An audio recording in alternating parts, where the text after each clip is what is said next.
Hi everyone! Welcome to the stream. Hi guys, what's up? Hey, we're back with our freaky visual novel. Are you guys excited? Hi Mai, hi Metal, hi Robin. Hello Purple. Hello Purple.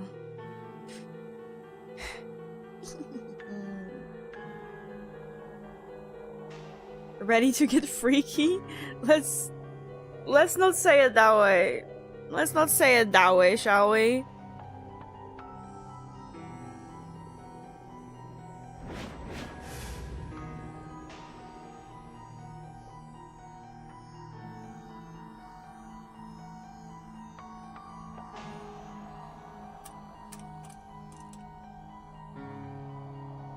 Time to get more traumatized by AMC's imagination. I'm so excited. I'm actually, like, when I was making the thumbnail for today's stream and I realized that this is stream number 7, I was honestly surprised that we managed to play this game that much. But I'm excited that people are excited to see it, you know? You know? Because we still have so much of this game. I mean, we haven't even done one full playthrough. And there's multiple endings. But we're getting through it. We're getting there. We're I was gonna say we're almost there, but that's not true. Hey, Robin. Okay, both of the Robins are here. Now fight.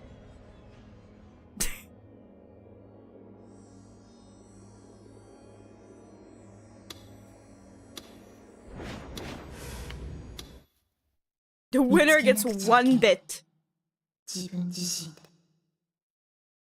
Oh yeah, and we stopped right before a delusion.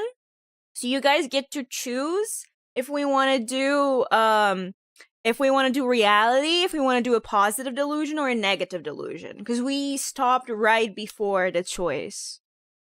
So right at the start, I'm throwing you guys into make a decision. Ooh, decision.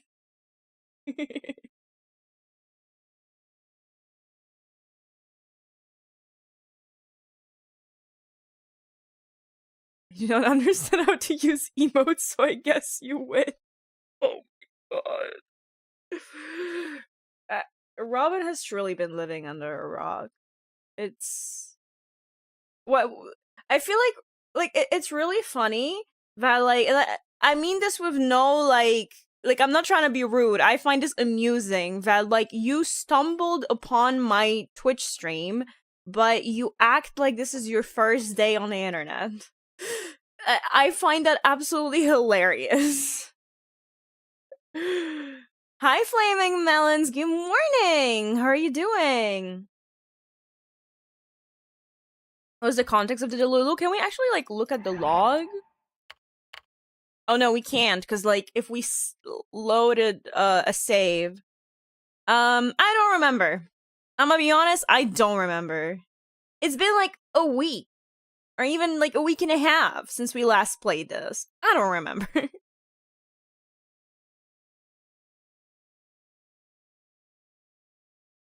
This is literally all other streams I watch. I learn, so I feel so engaged. You're saying something positive and what? Nice. My stream is so fun, so engaging. Whee! Oh god. Literally best streamer out there. I just got here now. I need to do a decision. The pressure's getting to me already. Chop, chop, chop.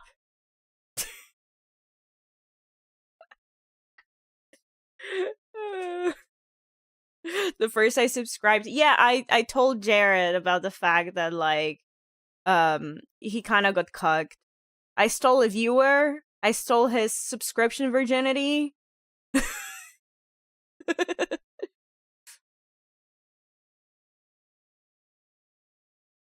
Okay, come on. Someone give me, like, any decision. I don't want to make decisions myself. Why would a streamer do that? That's crazy. Let's go full negative Delulu to start. Hell yeah. You stole the what? Because that was the first streamer that, like, Robin has ever subscribed to. So I stole his subscription virginity. Anyway. You have to find it. By yourself. 方法なんて私にはわからない。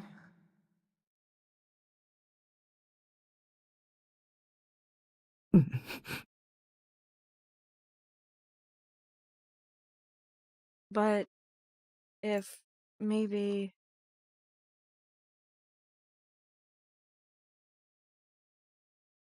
the way to get a D sword involved some kind of psychic power. And if I had that power...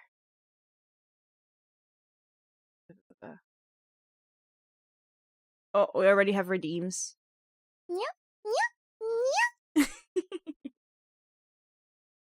Hi, Artie! Welcome to the stream. How's it going?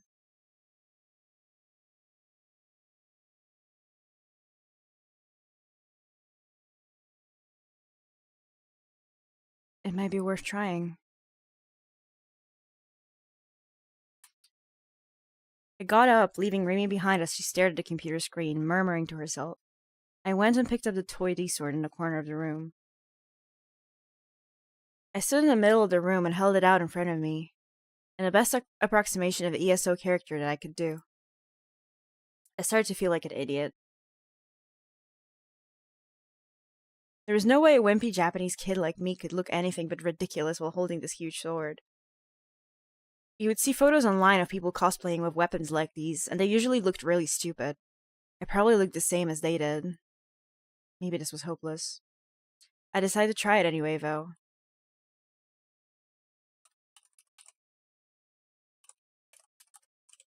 Maybe I should try to imagine the sword in my head. The first thing that came to my mind when I thought of swords were the ones in ESO. Or should I try to envision something like Senna and Ayasa had? One that was beautiful, terrible, and impossibly sharp. I couldn't get a clear image of it in my mind, because I wasn't sure what kind of sword to picture. An ESO sword or one like Ayasa and Senna had. I should pick one or the other. I guess the latter would be the best choice. Okay. It's not like I have anything to lose by trying, right? Oh, Robin, nya is just like meow in Japanese. So nya is the sound that a cat makes in Japanese. So it's just like a cutesy little thing that you do. And people agreed that I do it cutely, so it became a channel point redeem. So you're saying I can make you meow? Yeah. But only in Japanese. Hi, Garo! Welcome to the stream. What's up? I'm doing good. I'm meowing, apparently, in Japanese.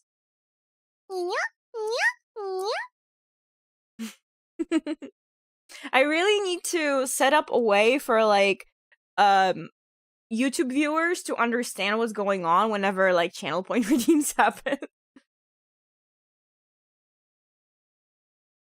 I pictured it in my mind, gritting my teeth and gripping the sword tighter.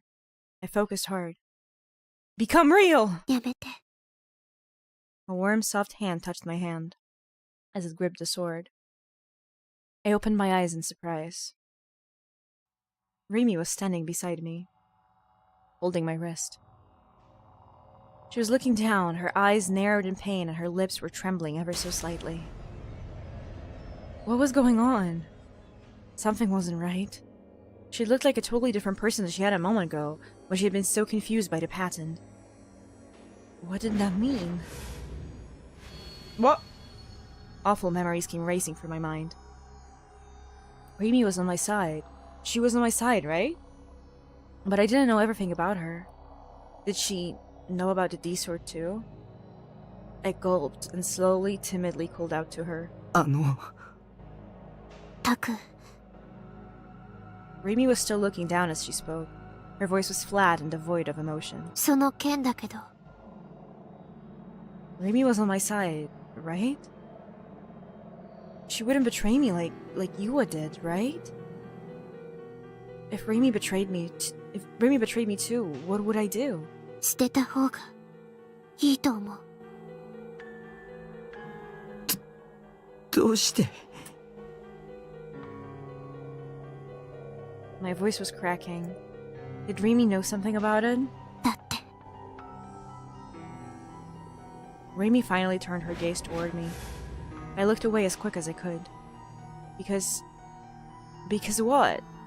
だってもう高校生だし Oh! She's calling him a chuny! Hi, Yellow Mustard. Welcome to the stream. What's up?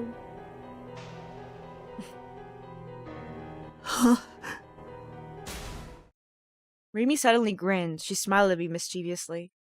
The sudden change knocked all the tension out of my body. そりゃ男の子っていくつになってもそういうおもちゃが大好きなんだなーってのはなんとなくわかるけど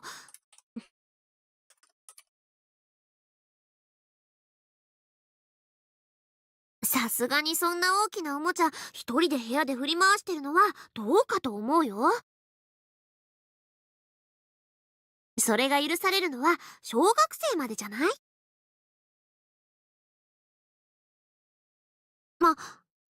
でもタクの個人的な趣味を私の前で披露してくれたってのはちょっと嬉しいかも。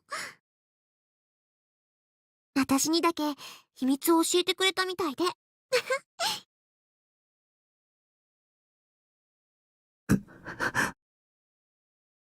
What? I felt silly for being scared. そもそもそれどこで買ってきたの？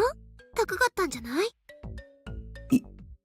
1万円 So how is this the negative delusion? The negative delusion in Taku's world is that a girl calls him childish? That's the nightmare scenario? That's the worst thing that could happen in a world where we witness people getting murdered? The nightmare scenario is a cute girl saying that we need to grow up?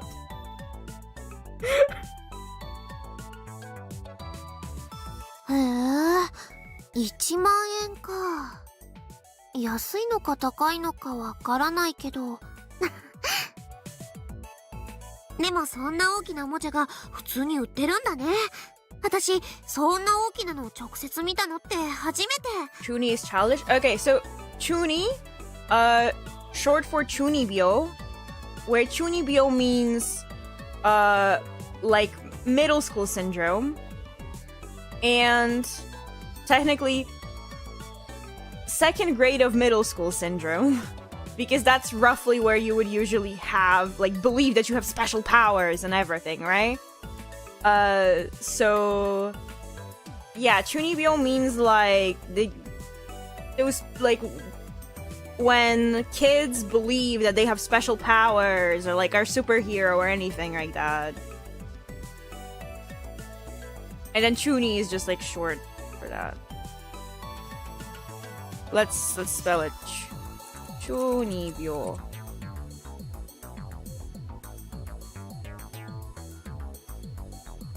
その雑貨屋さんに売ってるっていうのは誰かに教えてもらったの？ She was really interested in this. Was she interested in swords like these? Maybe she was secretly an otaku herself. She kind of made fun of me while I was holding it, but maybe she actually wanted one of her own. Wow, that's totally tsundere, lol. 自分で調べたネットで Thank you so much for the follow, Metal Blue Star. Welcome to the galaxy. Hope you enjoy it here. How's your day going? ネットか。すごいな。なんでも情報が手に入るんだね。私は全然ダメ。パソコンなんてろくに使 I え have ない no わ。 idea how to use a computer. Okay. で、その件って流行ってるの？ Not everything is about you, Metal. なんでタクはどうしてそれを買おうと思ったのかなって。 Should I tell her the truth? If she was going to stay with me, she might end up looking for the real D-Sword with me too. Maybe I should tell her. これは偽物だけど本物があるんだ本物？ Rimi seemed a little confused. 本物を持ってる人、僕知ってるんだ。It absolutely still kills me how much, like, when the MC thinks, he sounds so, like, confident and so badass and everything, but then he, like, talks and stumbles over every single word. 二人いる。同じ学校の女子。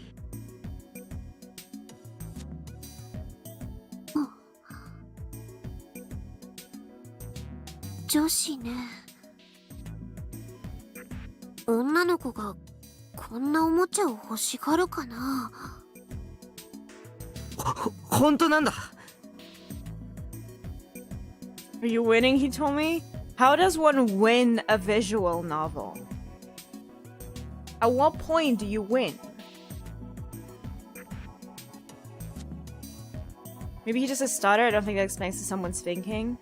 No, I think he's just, very, like, cause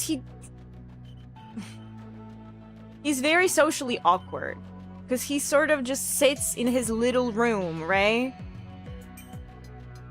Not going insane? That's pretty good. Then I don't know if I'm winning. By winning. それにおもちゃじゃない。あ、ごめん。本物は光るんだ。それにすごい存在感で。僕それを探してる。それさえ手に入れれば僕は救われるんだ。救われるって。Rimi looked surprised by what I was saying, but I was totally serious. Having a D-sword would give me a way to fight back against Shogun. Win by see cute girl, duh. Does that mean I win every time every time I look in the mirror? Hey. Greetings, I just came in and I'm immediately reminded of peak Ramen's anime, Love Chunibyo and Other Delusions instant sub. Nice! That was a really cute anime! That was a really cute anime. Kinda slow, but cute. And the openings and endings were always bangers. Played the visual novel before, so I'm already insane. Been petting my Sarah figure for the past hour. Did they actually ever make like a real Sarah figure? Also, hi Eddie! それでI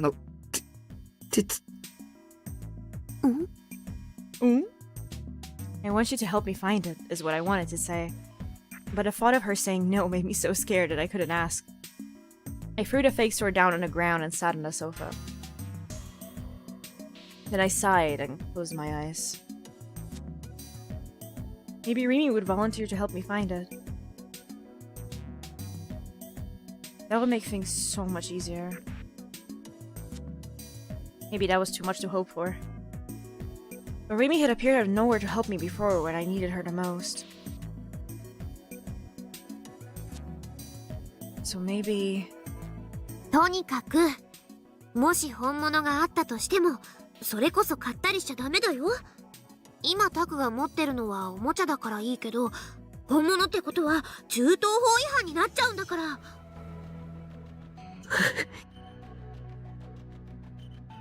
My hopes were mercilessly dashed. Sob. Rimi, I'm disappointed in you. Well, her reaction was the one most people would have. The only reason I felt differently was because after all the weird things that had happened over the past few weeks, I believed what Senna and Ayase said. I just have to find a D-sword myself. それでタク。You dropped one or two Sarah figures, I think, but personally I only got Steins Gate merch. Fair enough, fair enough. I still have to, like... I'm planning after we finish Chaos Head to actually properly play Steins Gate. Because I only, like... I played it ages ago on, like, a PSP emulator before, like, even Steins Gate Elite came out. I lost my save. I can't ever, like, continue. So I'll just restart on stream once we're done with Chaos Head. But with my speed, that's probably gonna be, like, next year. I could feel Rimi sitting down beside me. その本物の剣を持ってる女子って誰かな？ Her voice was coming right next to me. She was sitting right beside me. We were alone in a dark room, just the two of us, and she was sitting right next to me. Emergency! We have an emergency here! タクに女子の知り合いが私以外にいたなんてちょっとびっくり。That's crazy. That's crazy. Can you imagine a girl saying this to you? I think that would be my last straw. The 13th reason. I'm a little surprised that you know any other girls. That's my image? もしかして彼女？ Oh, is this a delusion? Did she have to ask that? Was she trying to tempt me, maybe? Why was she talking about girlfriends? Was she maybe going to tell me she wanted to be my girlfriend, and then there would be a romantic mood between us, and then... No, I wasn't ready for that! I opened my eyes and shook my head. Both Ayase and Senna were very mysterious. Also, a little crazy, probably. If they were 2D characters, they would be really moe, but not in 3D. Especially Senna, just talking to her terrified me. She felt like she could beat me up at any moment. But that's what's sexy! Chad, do you not want a woman that, like, could beat you up any second? Is that not attractive? I didn't want to get involved with her at all if I could avoid it. そっか。ちょっと安心したかな。え？ The attractive part of a woman is their willingness to be with me.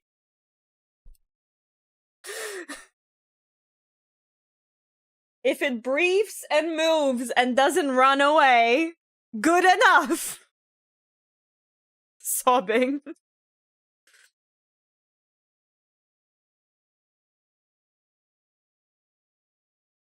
Oh. What did she just say?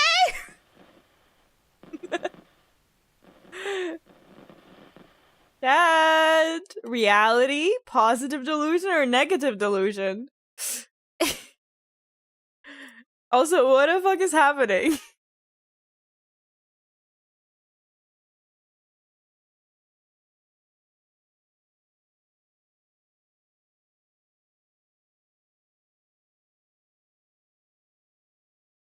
Okay, we have one positive or negative vote.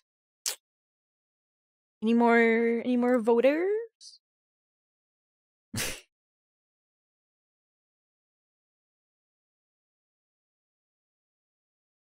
Oh, I need to stretch. Oh, you guys hear me crack my bones? I like tweaked my noise suppression recently, so I don't know how much of it like still goes through. Positive. Let's find out. Oh crap, oh crap. My whole body froze. This was leading where I thought it was, right? She meant what I thought she meant, right? She was trying to get me to say something here, right?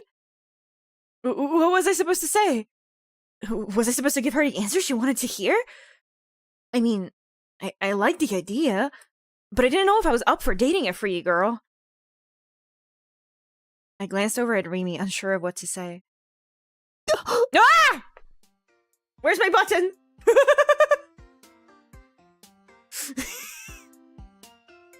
Look at Rimi wearing a very nice shirt that perfectly covers her.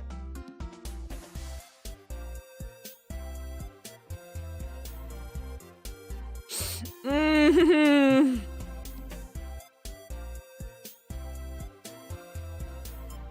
Hey, wait, why? My mind has gone totally blank.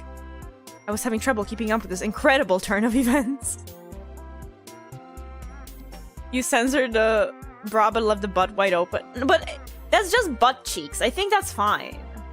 I can't show underwear. Sideways Hitomi unlocked. Yup. Hey, you get to see my thighs a little. My hips move. More Hitomi.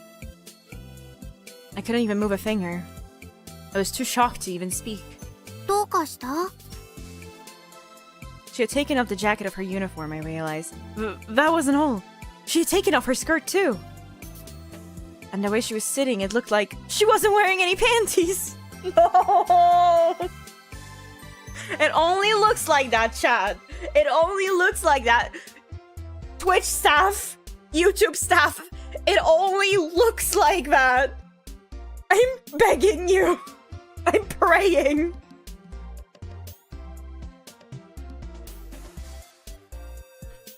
That man... That meant... Remy was sitting next to me, wearing nothing but a shirt and a bra. The first thing I thought of was a famous age game about a private tutor. It was called Miss Emily Gets Stripped, and what I was experiencing now was right out of its first chapter.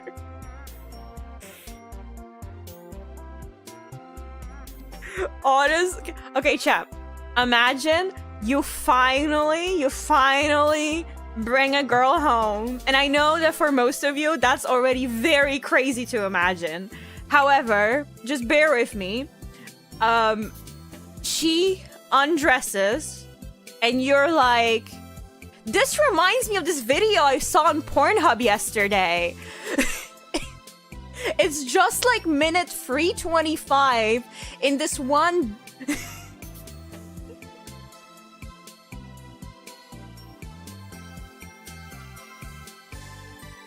An age game had come to life and right here in my room. Was this a delusion? A hallucination? Or was it real? No! No! No! Let's not do that! Let's not do that! That's horrifying! I'm trying so hard not to get banned.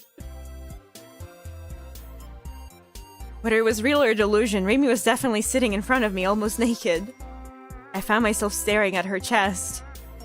With her unbuttoned shirt, I could get occasional glimpses of it. Her light, pink bra. Your chest is bigger than I thought it was, Miss Sakihata. Wait, no. If you stare, she'll think you're a pervert. Don't look at her. I let my gaze fall to the ground. Ah!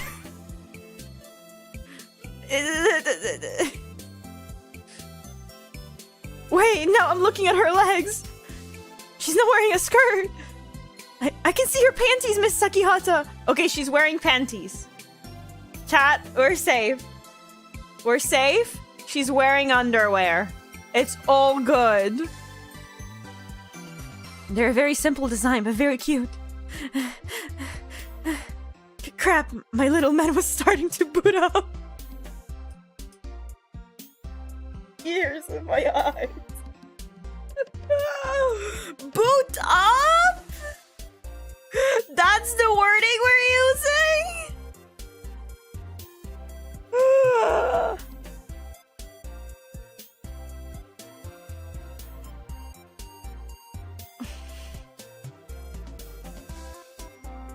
I could smell a sweet scent coming from Remy's body, and her skin felt real in a way that figures in 2D never did.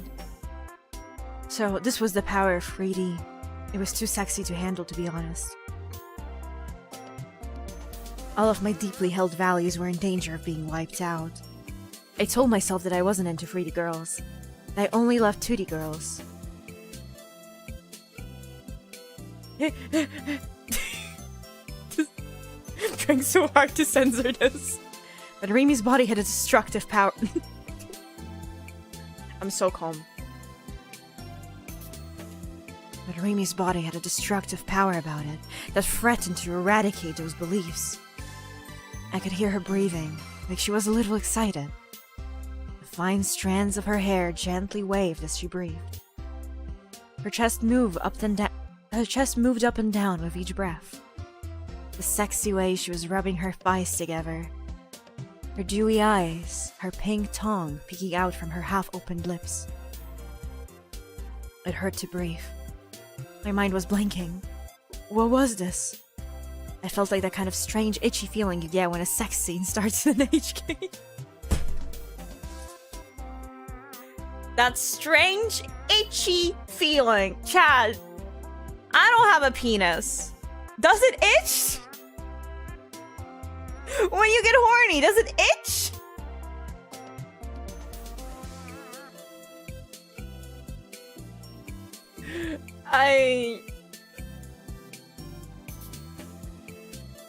Metal just died. I think Metal just like died and fell on the keyboard. Robin, don't say that! Oh my god! What am I getting myself into? After this stream, I'll have to like go to church for like a whole day. My mind began to race. ねえ、タク。 Yeah, I can zoom out a little bit.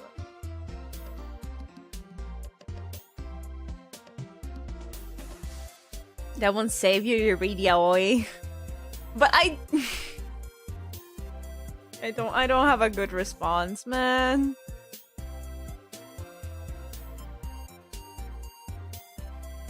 Chat, I don't know if you saw, since we're on the topic, I posted on the alt.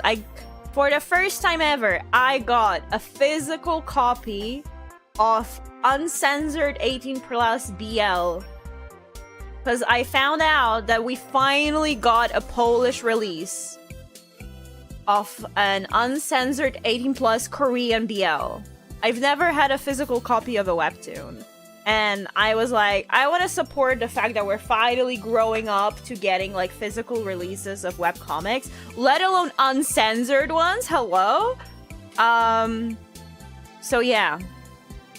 I pray my parents don't find that. Because when I opened it, I opened a random page and I just saw a huge penis. So I hope that my parents don't ever get interested.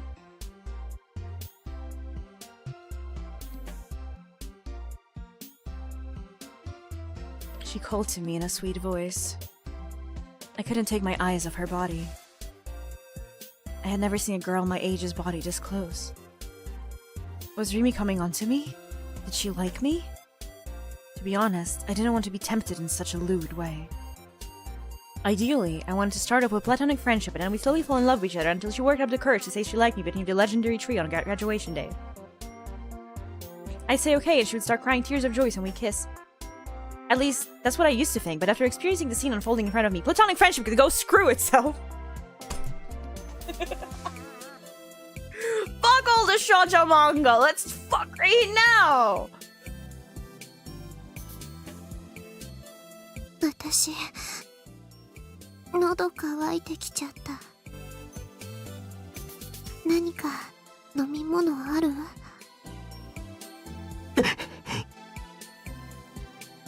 I stood up, unable to bear the tension between us.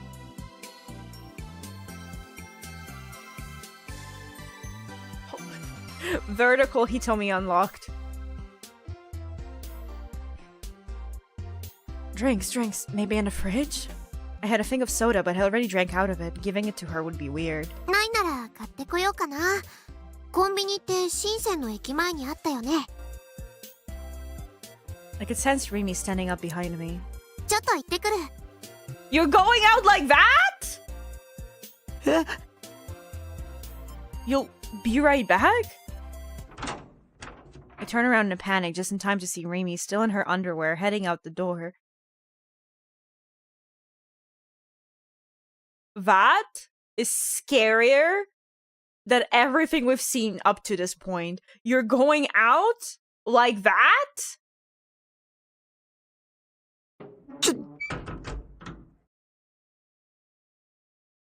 She was going to the store with her panties showing? That's crazy! Was Rimi an exhibitionist? 露出狂？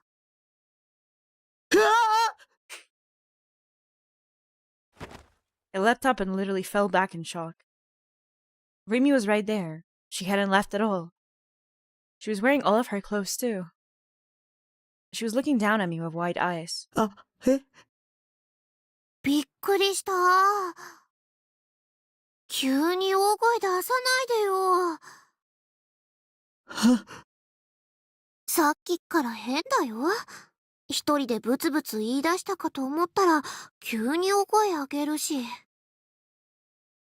どうかしたの？ What was Remy doing here?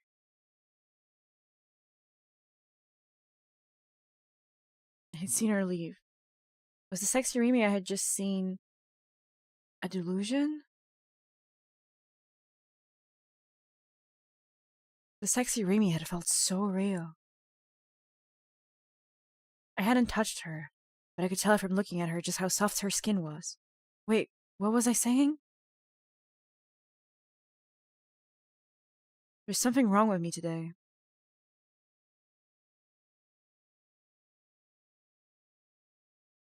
ねえ、タク。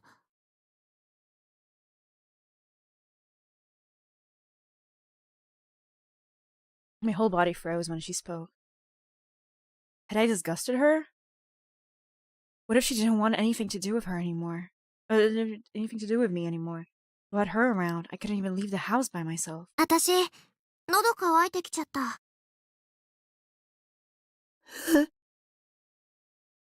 何か飲み物ある？ She has the exact same thing as before.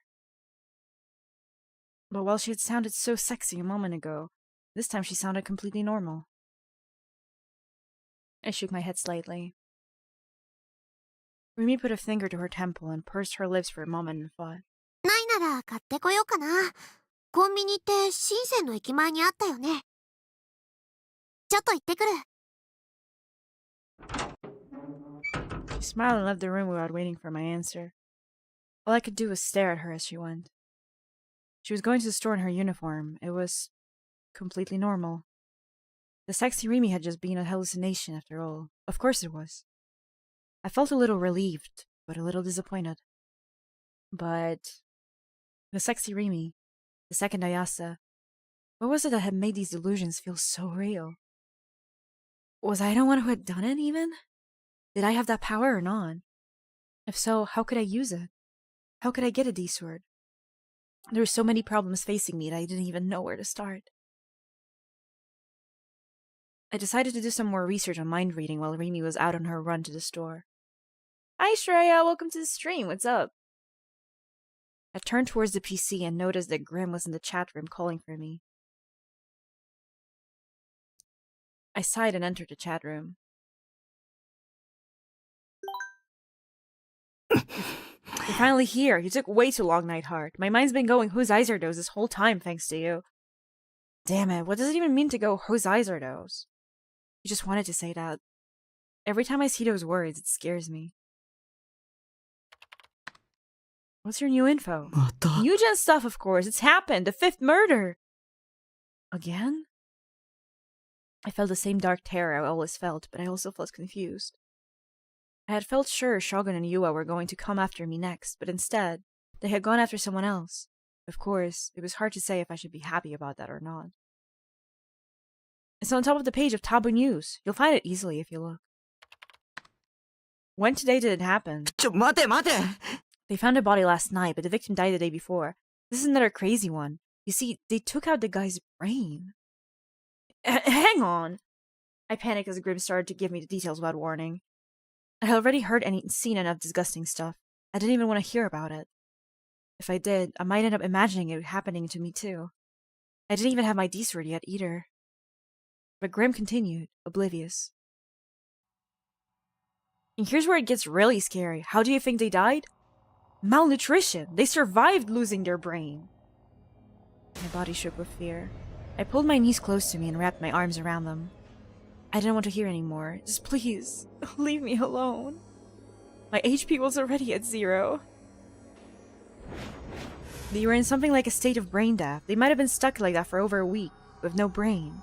They can't eat, can't drink, so their body just rotted away from malnutrition. Achan already named it. Brain dead, they're calling it. Lol. Those guys picked the best names. And here's the funny part. The guy was a psychiatrist. A psychiatrist losing his brain? Talk about ironic. A psychiatrist. Looking at those words made my heart race. Maybe I was overthinking things, but I didn't want to know.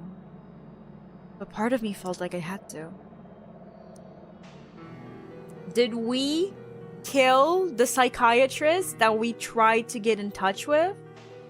Did we like go crazy batshit and we got mad that we didn't get the diagnosis we wanted and we just killed him? I hesitated for a long time, but finally I clicked the link about the brain dead story at the top of Taboo News.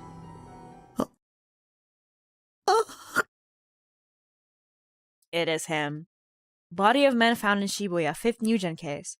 Fumio Takashina, 41, a psychiatrist at HI Tokyo General Hospital, was found collapsed in a Shibuya street early on the morning of the 23rd. Police have stated that he died from malnutrition. Mr. Takashina's skull had been cleanly cut open and the brain removed. The police stated there was a possibility that the body had remained alive after the brain's removal in a state similar to brain death. Investigations revealed that Takashina had been absent from work starting the 10th of this month. Shibuya had been the subject of national attention since last month when a series of bizarre murders called the New Generation Madness began. The police are treating this murder as potentially related. なんてことだ。なんて。 The victim's name was Fumio Takashina. Okay, I need a break a little.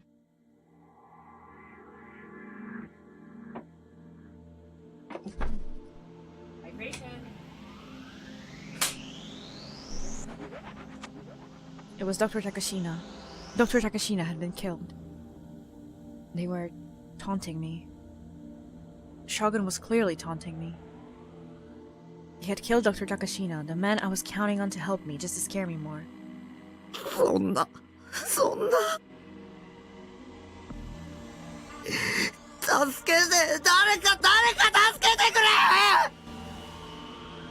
I screamed. My head felt like it was tearing itself apart. I was going crazy. Damn. やだ！死にたくないよ！死にたくない！リミ、助けて！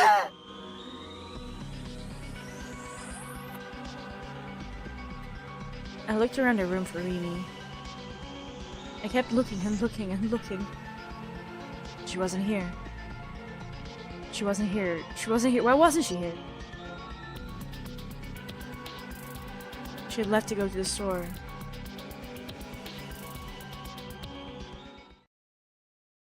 I fell to the ground, head in my hands. 僕を助けて、リミ。助けてよ。どこにも行かないで。頼むよ。Huh? Did she just manage to come back now? There was an answer. I gasped and looked up, and Rimi was standing right next to me, holding a bag from the store. リミ。 She was back. Relieved, I stretched out a hand. Rimi crouched down and took it with both hands. The last time I had touched them, Rimi's hands were cold. But now they were so warm. ここにいる。私は。怯えないで。Rimi smiled gently at me and wiped my tears away with her fingers. I was really pathetic. Crying, screaming, being afraid like this in front of a girl. But Rimi said she would be with me anyway. Right now, the only thing keeping my mind from shattering was this warmth. I didn't want to let go of this hand, not until I had the D-sword. Something very strange was happening at Miyashita Park in the depths of night. Whose eyes are those? Whose eyes are those? Whose eyes are those? Whose eyes are those? Whose eyes are those? Whose eyes are those? Whose eyes are those? Whose eyes are those? Whose eyes are those? Whose eyes are those?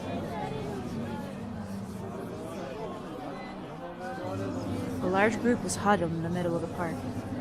There were at least 100 people there, probably more. Most of them were in their teens. Some were in their high school uniforms, while others were girls wearing fashionable clothes. There were boys wearing otaku-style glasses too, and even ganguro girls, a rare sight these days. From a distance, it looked like some kind of local event, but if you got up close, you would realize just how strange it was. Everyone was looking down at the ground, blank stares on their faces. There were so many people here, but nobody was talking to each other. They were just standing there, unmoving. Everyone was smiling a little as they mumbled and muttered to themselves. They were all endlessly repeating the same words. Whose eyes are those? There was no emotion in their voices. The words came out of the mouths of a hundred people, flat and toneless, as a monk reciting a sutra. Of course, there was almost nobody else in the park, probably because they didn't want anything to do with this strange crowd. The women cutting through the park on the way home from work, the old ladies walking their dogs, they all turned and ran when they saw this bizarre sight. There was one man, though, who was watching them carefully. He seemed to have some involvement with the group, but he was standing a good distance away. He was wearing an outfit that would have fit right in at Akihabara. Plaid shirt, jeans, beat-up sneakers, fingerless gloves, and a red bandana with a huge green backpack on his back. He was badly overweight, his shirt buttons seemed like they might burst at any moment. It was late October, so the weather was cold, but he was sweating and constantly wiping his forehead down with a hand towel. He seemed worried about something, as every few seconds he would look around and check over his shoulder. Between these checks, though, he would let his shoulders sway and grin with joy. There was another sound in the park alongside the strange chanting coming from the group. It was the sound of some kind of machinery, and it was coming from his backpack. Another teen came into the park, this one a teenage girl in an unbuttoned blazer. She walked right toward the rest of them, showing no signs of fear at the strange chanting. Her long black hair flowed in the wind with every step she took. For some reason, she had a half-eaten popsicle in her hand. The group ignored her completely. They were lost in their own world, endlessly repeating the same phrase over and over. The fact that they ignored her didn't seem to bother her at all. When she got close to the group, she suddenly stopped. She stood for a moment eating her popsicle with an air of indifference. You could hear the sound of crunching ice coming from her mouth when she took a bite. When she finished her popsicle, she looked at the stick and grunted in frustration and threw it on the ground. Her gaze was sharp as she examined each individual in the crowd. Oi! Nandayo, omae! The man with the backpack screamed as if he couldn't take it anymore. The girl, Sena Aoi, had noticed that he was the only person paying any attention to her. She snorted there is what the fuck does that mean? You're right. Derisively, in a manner expressing contempt or ridicule. I learned a new word today!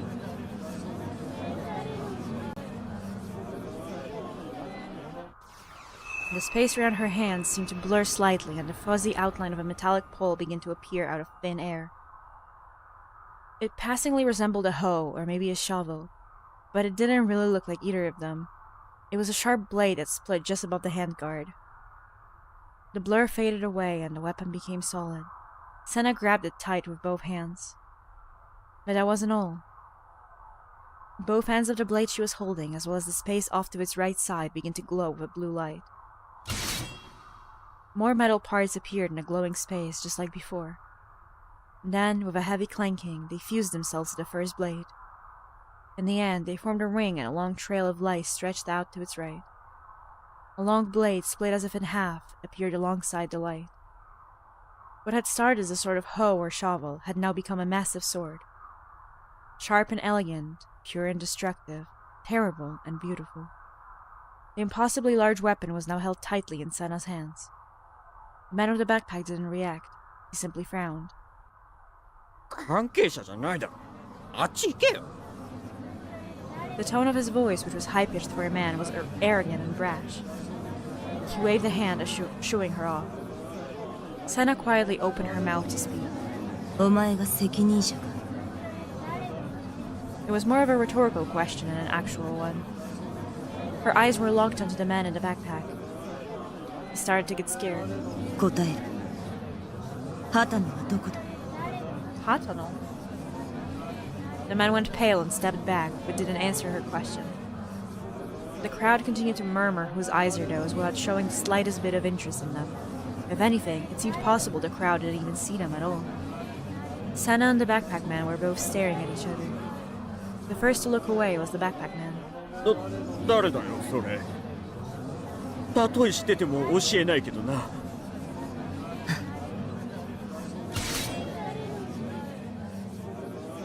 Senna fell silent, swinging the sword around to her front and taking the fox stand. She bent her knees and leaned forward. What the fuck is a fox stand? Why is my right click not working? Why do I have to like right click 10 times for it to work? One of the stances used in Japanese theatrical combat. The blade is held level with the hilt at the side of the head and the tip pointed towards the enemy. This stance was often seen in older styles of Japanese swordmanship. By holding the blade at eye height, you could slash at an opponent's eyes. When Fuzz blinded, it would feel like a fog had set in over their vision, which is how the stance got its name. Interesting. What's Perica? A fictional currency used in a certain manga. This feels like a reference I don't get.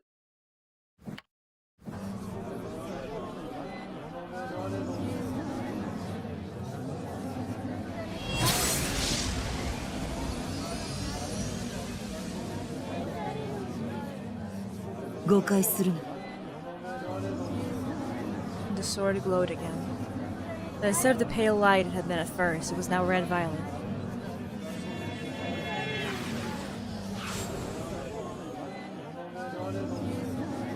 There was a sudden sound, like a woman's high-pitched scream. The air shook. There wasn't any sort of metaphor or simile. Simile? The air was physically moving. The air usually moves. The space itself had begun vibrating, centered around Senna's sword. The blade's red light had become so intense that it was hard to look at. Senna let out a small breath, and then she gritted her teeth. Hard.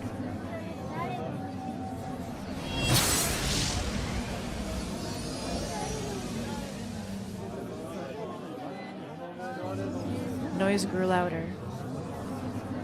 The lightning bolts raced from the blade. A sonic wave blasted the air itself. The vibrating sound stopped immediately afterwards. But the blade was still flashing red, like a pulsing vein. Senna slowly pointed the sword toward the man with the backpack. The crowd around them, which had been ignoring them thus far, finally took notice. It seemed like they regained their senses because they ran from the park without knowing what had happened.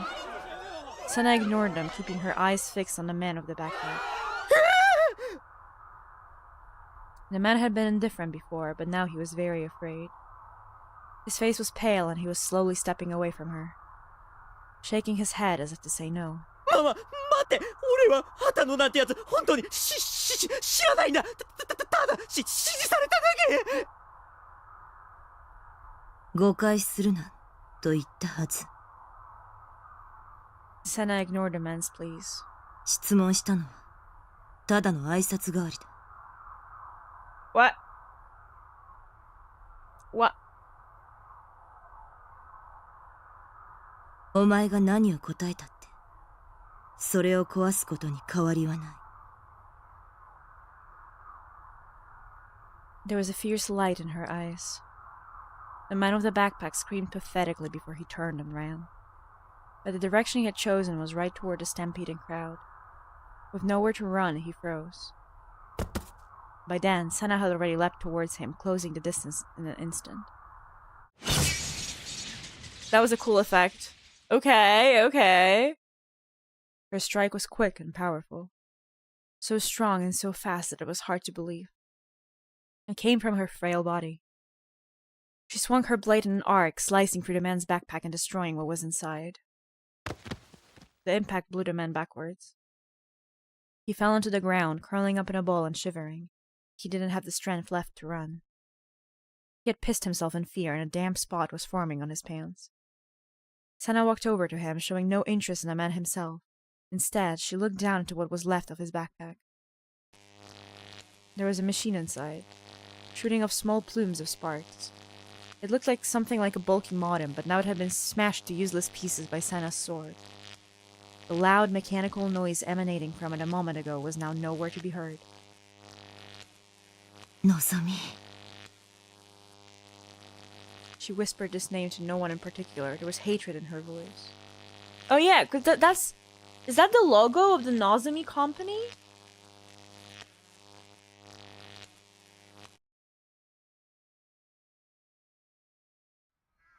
Is Atom...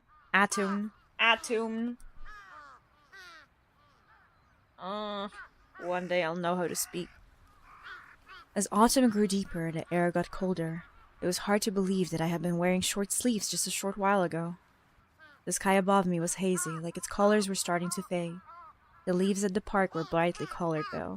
Maybe the trees were stealing the color from the sky. I looked up at the sky and jammed a toothbrush in my mouth. The nice thing about the base was that I had the whole roof to myself without worrying that anybody would see me. The sink was on the shipping crates outside, which made it rough when it rained. But on days when the weather was clear, I always brushed my teeth outdoors. I rubbed my sleepy eyes as I brushed my teeth, remembering what happened yesterday. Remy had stayed with me until late at night. She had even held my hand for the hour or so it had taken for me to calm down. She had gone home without anything else happening, though. A boy and girl in the same room for hours, and nothing romantic happened at all. If I had the conversational skills necessary to make something happen, though, I would have had a girlfriend ages ago. If anything, I was disgusted at myself for hoping something would happen at all. Remy was trying to help me purely as a friend. Remy offering to stay with me was one of the few things even keeping me together. Having that support made a huge difference. Despite the shock of Dr. Takashina dying in a brain-dead murder, a day later I was actually feeling fairly stable. What was up with that sexy Remy, though? She was way too real to be just a hallucination. Ah!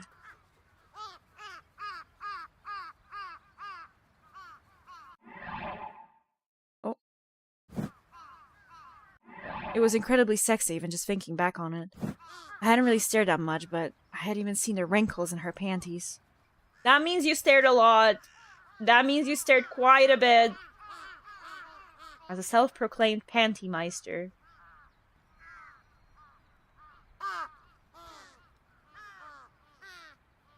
It's one of those moments where, like, I read and then my brain catches up and realizes what I said, and I get brain damage. Of figures only, I could say that they were incredibly realistic. A mere delusion couldn't recreate that level of detail. Wait, that wasn't what mattered here. The power to project delusions into reality. Did it really exist? Was Shogun after me because I had it? If I did have that power, memories from when I was young came back to me.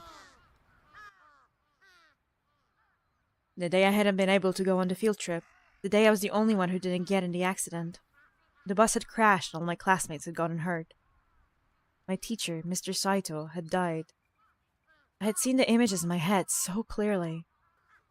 I could see every detail. Was that really just me seeing the future?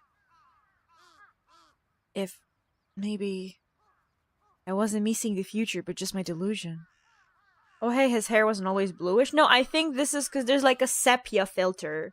When he thinks back to his memories, there's like a sepia filter on everything. So I think that's why. And what if I had made that delusion a reality? My whole body felt like it was about to start shaking. I wrapped my arms around myself to keep my body still. だとしたら僕は I was a murderer. おは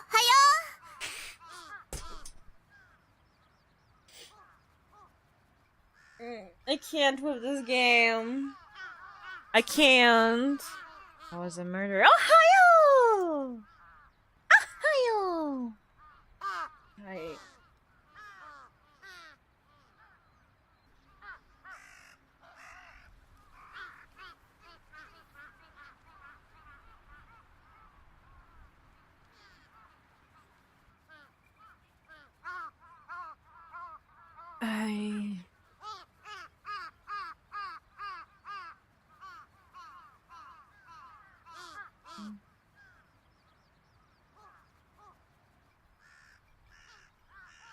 I just need a moment to sort of reset my brain.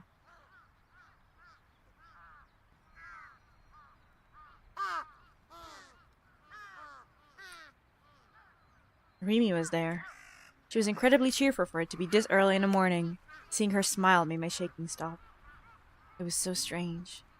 Normally, I couldn't stand being around pretty girls, but for some reason, being with Remy made me feel better. 迎えに来たよ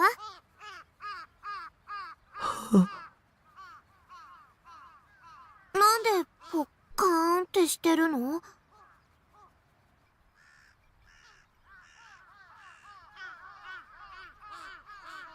According to my schedule, today was a school day. I had told Remy about that yesterday. 迎えに来てあげるって言ったよね。 Right. Thanks to Shogun, I was afraid to even go outside now. That was why Remy had offered to stay with me. She was keeping her promise. まさか本当に来るとは思わなかったとか？ビシッ。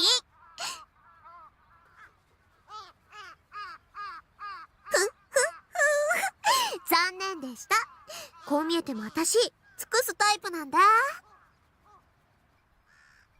She gave me a mischievous wink. Was this an age game?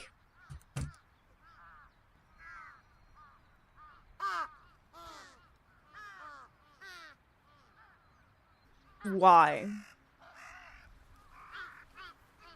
In the real world, your female classmate didn't come to pick you up on the way to school. It would have been even better if she had come into my room when I was still asleep and woken me up. She can't have everything, I guess. As I lost myself in my silly delusions, Remy suddenly looked up at the sky. She was looking at something far away again. 冬の空が色あせたように見えるのは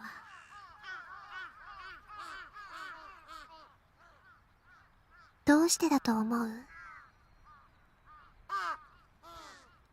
Sunlight contains a spectrum of 7 colors, the same colors seen in the rainbow. For those 7 colors to reach the human eye, they have to pass through Earth's atmosphere. When that happens, a phenomenon called scattering occurs. Basically, the light collides with the molecules in the air and gets bent in random directions. And when the light bends in random directions, it starts flying all over the place. And the more it scatters, the easier it is for it to enter the human eye. The colors which scattered most easily were purple and blue. That's why the sky was blue. I was gonna make a reference, but no one would understand the grappler reference. I am very smart.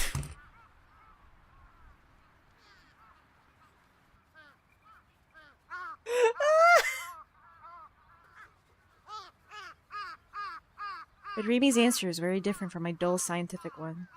きっと寒くてみんなが下を向いちゃうから青を望む人の数が減っちゃうの。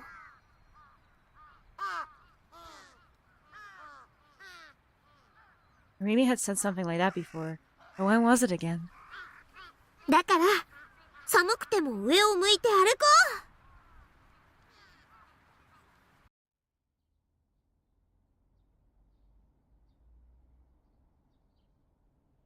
I quickly changed and Remy and I left the Kurenai building together. Together. Going to school with a girl was something normal people did. I was still scared of Shogun and Yuwa, and I hated them and I wished they would die. I meant it too. It wasn't just something I was saying, but thanks to them I was able to experience what a normal person's life was like. Maybe I could be a little grateful. Just a little. Or at least I tried to make myself think that way. But when I did, Dr. Takashino's face came back to me and any joy I felt slipped away. It might have been my fault he was killed. Dr. Takashino was connected to me, so Shogun had killed him either as a warning or a way to provoke me. I was overcome with fear and worry. Little by little, I was starting to fall behind Remy. I took a quick glance at the back of her head. What kind of look was on her face?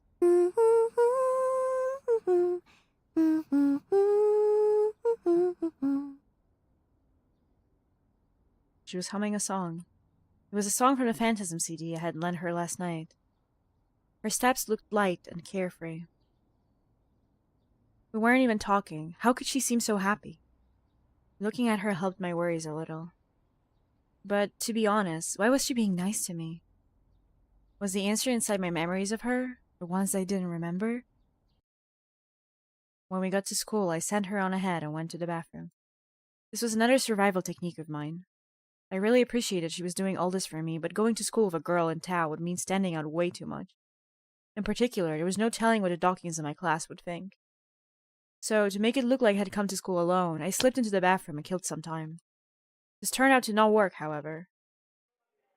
I left the bathroom trying my best to act natural, He kept my head down as I walked on the side of the hallway toward my classroom. Before I got there, though, I could see Ayasa walking toward me. Our eyes met and her lips curved into a slight smile.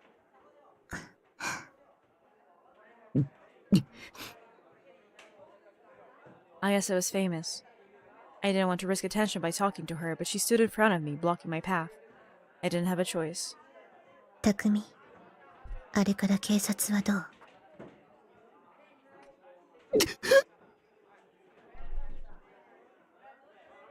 I put a hand over my mouth to stop myself from screaming. Why would you talk about something like that with all these people around? I quickly looked around. This was incredibly bad. Ayasa was a local celebrity. It was rare enough for her to come to school, but not only that, she was the vocalist of the famous band Phantasm. And pretty to boot. Everyone, boys and girls both, were interested in her. Normally, there'd be no way she would ever talk to a loser like me. Loser like me, you wanna be a loser like me. The gazes of the people around me were causing me physical pain. I wanted to run away. 剣を探して。君はそうしなくちゃいけないのよ。 She always said the same thing whenever we met. There was a chance Ayasa was on my side, but having her say the same damn thing every time was getting on my nerves. I wanted to find it too. I just didn't know how. ヒントが欲しい。君はどうやってあれを手に入れた？いつの間にかそこにあった。 That again? Was she just screwing with me? 気づかなかったわ、最初は。でも、ちょっとだけ見方を変えたら、わかった。もしかしたら、匠にももう見えているのかも。見ていないだけで。 What the hell did that mean? Talking to Ayasa was always exhausting. It was like some weird Zen koan thing. 剣はちゃんと探してるよ。僕だって絶対手に入れたいから。 I sighed as I answered, and the gaze of the people around me grew too much to bear. I ran past Ayasa and into the classroom. What I found there only made me feel worse. Misumi and some of the other boys were staring at me in shock. Crap. They had seen me talking to Ayasa. This was bad. I didn't know what they were going to say. If I was lucky, they might just make fun of me, but there was also the chance they might do something a lot worse. I looked down and headed to my seat, trying to make myself as small as possible. Please, just let everyone leave me alone. おいおいおい My prayer went unheard. タク、てめえいつの間に今、岸本と話してたよな The most I could do was shut up. I couldn't look up. 岸本が誰かとまともに会話してるとこ初めて見たぜ一体どんな手使ったんだよ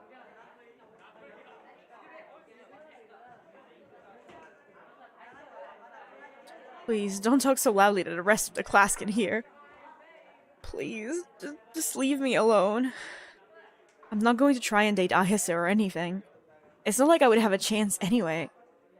So please, just calm down. なあタク、教えろって 大地 Rimi interrupted. 落ち着け。タクが困ってるでしょ。悪い悪い Misumi dropped his voice low and patted me on the back. I sighed a little without looking up. Rimi had saved me again. で、実際のところどうやったんだ Misumi was, as always, a man who fought only with his little head. もう、大地ってほんと節操ないよね。そのうち彼女さんに刺されるんじゃない？心配すんなって俺こう見えても各種ケアは欠かさねえから Huh? 何それ？なあタク教えろよ岸本とはどんな感じなんだ？ Misumi was rubbing my shoulders. He wouldn't let the subject drop. I looked up, afraid. Half the boys in the class were whispering to each other and glancing at me. This was bad. They were still looking at me. Don't look at me. I felt a prickling at the back of my neck. If the Dawkins came after me, I was finished. My life would become a hell of bullying. What should I do? Run? Cut class and go home? But I couldn't go home alone. The thought of running into Shogun or Yua was too much for me. Have Reimi come home with me? She would say she was the caring and devoted type. If she wasn't lying, she would skip school alongside me. I just need to get out of here as soon as possible. Suddenly, there was a loud noise at the entrance. Everyone turned to look at it. Did she like fall down or something? I honestly forgot about this character completely. Because last time, like, anything happened, like, she just fell down the stairs. I completely forgot about her. It was a transfer student. She was rubbing her tear-stained eyes and bowing an apology to everyone she could see. As always, she was completely silent. The entire classroom also fell silent at the sudden development. What had just happened? 今の見たか？見た。一人で勝手に扉に激突してたね。She did slam her face to the door, it seems. You were right, Metal. やっぱ梢ちゃんは可愛いな。Hey, I had never seen somebody so klutzy outside of an anime.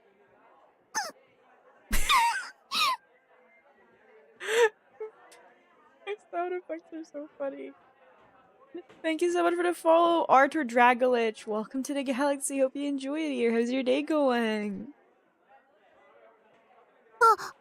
また泣いた。I can't even feel bad for her when she cries because she sounds so fucking funny. 大丈夫かな？すごい音してたけど。Going good, fellow book clubber. Oh, are you coming from Carbon's server? Hey! Rimi whispered, worried, and then headed to the transfer student faster than anybody else. She was pretty nosy, from the look of it. Or maybe kind was a better word. うお、リミに先越された。待て待て、梢ちゃんを解放するのは俺だ。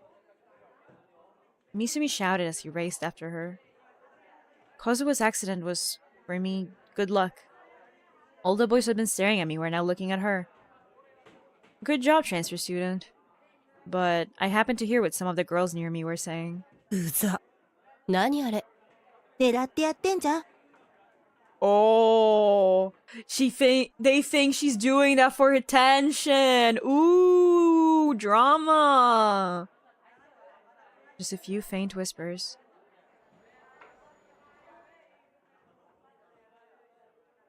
視界にはデッドスポットと呼ばれる通常は使用されることのないいくつかの神経チャネルが存在することをご存知ですか？ What a swap. それが第二世代と何か関係があるのかね？そういうことになります。簡単な実験をしてみましょう。これをご覧ください。子供騙しを聞いている暇はないぞ。重要なことですよ。この図には左側にドット、右側にリングがあります。では左目を手で覆って見えないようにしてください。そのまま右目だけで図の左側にあるドットを見つめてください。I'm trying. I don't think this will work for me. いかがですか？ドットを見つめる目の端の方にリングも存在しますか？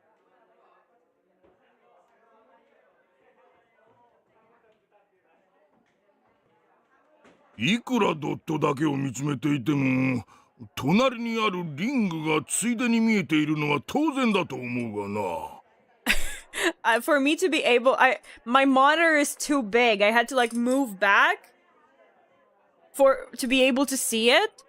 Because when I'm sitting the way I'm normally sitting and I focus on the dot, the ring is like barely out of my peripheral vision. では先生、ドットだけを見つめたままモニターに顔を近づけていってみてください。隣のリング Oh, はどうな okay, り they're ます talking か？ about blind spots. Okay. ほう、これは興味深いね。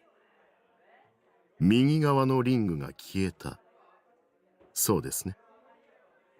これは視界が狭まったからではありません。その証拠に、さらにモニターに近づくことで、リング Oh. はまた視界に現れます。これは一体どんなトリックだ？いいえ、トリックの類ではありません。普段は使用されていないですが、人間が元から持っている目の機能の一つですよ。これはデッドスポットと呼ばれ、 So what's happening is we're using an actual function of the eye, and we're making up some complete bullshit related to it for the sake of the story. Am I right? ノアによって人間の視界の中に無から有を作り出す際に使用するチャネルなのです。I like when I connect the junk science part to phenomenons you can experience. That's exactly what I'm saying. I mean, you gotta appreciate the creativeness. Even if it's bullshit.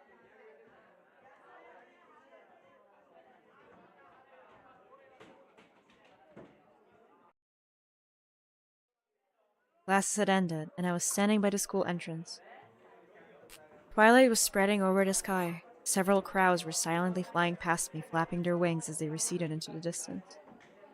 I was writing for Rimi. She was on cleaning duty today. She hadn't promised to walk home with me today, but I was sure she would. I had been standing here for over 15 minutes waiting for her. I wasn't sure what would happen tomorrow, but I had made it for today. Misumi had been so desperate to talk to the transfer student that he'd forgotten to ask me any more questions about Ayasa. Thank you so much, transfer student. Okay, Chad. We have the weird attention-seeking squeaking girl. Reality, positive delusion, or negative delusion with our little weirdo right here. How do we feel? Negative. Everyone is saying negative. I hope she falls down the stairs again. Speak of the devil, she had just come walking by. She bowed at me, looking like she was about to cry. I bowed back, awkwardly. And then I watched her slowly walk towards the school gate. And she's gonna, like, stab her face into the school gate somehow. I realized again just how small she was. She had the body of a lol. Ew! And she was a klutz, too. I didn't want to read that. I wasn't sure about her personality, but it was probably very sweet. She tickled all the mall at checkboxes. But the other girls didn't like her, supposedly. I guess there's a difference between 2D and 3D. Suddenly, my vision went black. I could feel pressure in my eyes. What was happening to me? Could it be the legendary Guess Who scene? But scholars said it only existed in 2D. In 3D, it was just an urban legend. I never thought I'd get to experience it myself. In this moment, I became one of life's winners. Of course, I knew the answer right away. I had trained myself on identifying voice actors just by listening to the characters. But it was too embarrassing for me to say, Rimi, right? No, how should I answer? What was the sound? どう？答えわからない？ Someone was there. I sensed somebody there who wasn't Rimi. With my vision closed off, my other senses were heightened. There was another person here. And then the sound of creaking metal. Was it? その目誰の目？ I would shit myself. Like, if he pisses his pants right now, I get it. A sense of terror raced through my body. I tried to knock away Rimi's hands, but she resisted. ちょっとちょっと、ちゃんと答え言ってよ。ズルしちゃダメなんだから。This was weird. It didn't make sense. Why was she acting so innocent? Didn't she notice? Or was she just pretending not to notice? The fear of not knowing what was going on around me was unbearable. Rami's slender hands were still over my eyes. I grabbed them and tried to pull them off. タク Rimi kept resisting. Wait, that's so weird that, like, she, like, resists it. We ended up struggling against each other and her body pressed into my back. I could feel the soft sensation of her breasts. But I didn't have it in me to enjoy them right now. 離せ I escaped Rimi's grasp, leapt away, and turned around. どこだ将軍はどこに Rimi was standing in front of me, looking confused. I looked around. I tried to find a wheelchair. It wasn't there. He wasn't here. いない。そんな。I couldn't see him anywhere. He wasn't outside in the yard or at the entrance. I couldn't see any sign at all of an old man in a wheelchair. タク、ごめん。びっくりさせちゃった。Rimi looked apologetic. It was hard to believe she was faking it. 今、いなかった。何が車椅子の老人が。Rimi looked confused. いないよ。私は見てない。その人と一緒だったの違う。そうじゃなくて。そうじゃなくて。I was starting to lose confidence. I was sure I had heard it, but did I really? The creaking sound of the wheelchair, Shogun's mocking laugh. And then, whose eyes are those? Did I hallucinate then? Was I that on edge? Yeah, that had to be it. Nothing more. 大丈夫だよ。Rimi's smile looked forced to me. 私が一緒に帰ってあげるから。怖がらないで。ね。Her words made me feel better. I let her walk ahead of me as we headed for the school gate. My school, Suimei Academy, was in the luxury residential district of Shoto. All the houses in the area were expensive and gave off a sense that the people who lived there were important. But even though it was just a few minutes away from the heart of Shibuya, there weren't many people out. It felt kind of lonely. タクって、意外とモテるよね。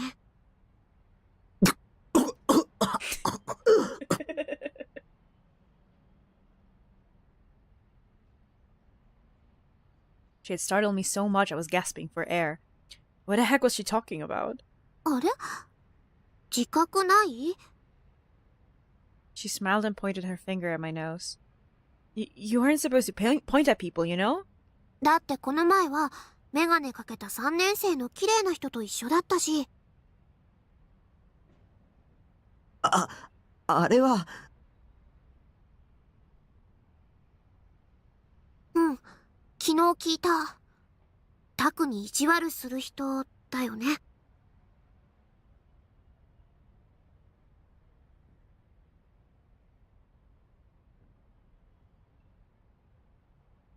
If you knew that, then why? で、今日はあのフェスと話してた。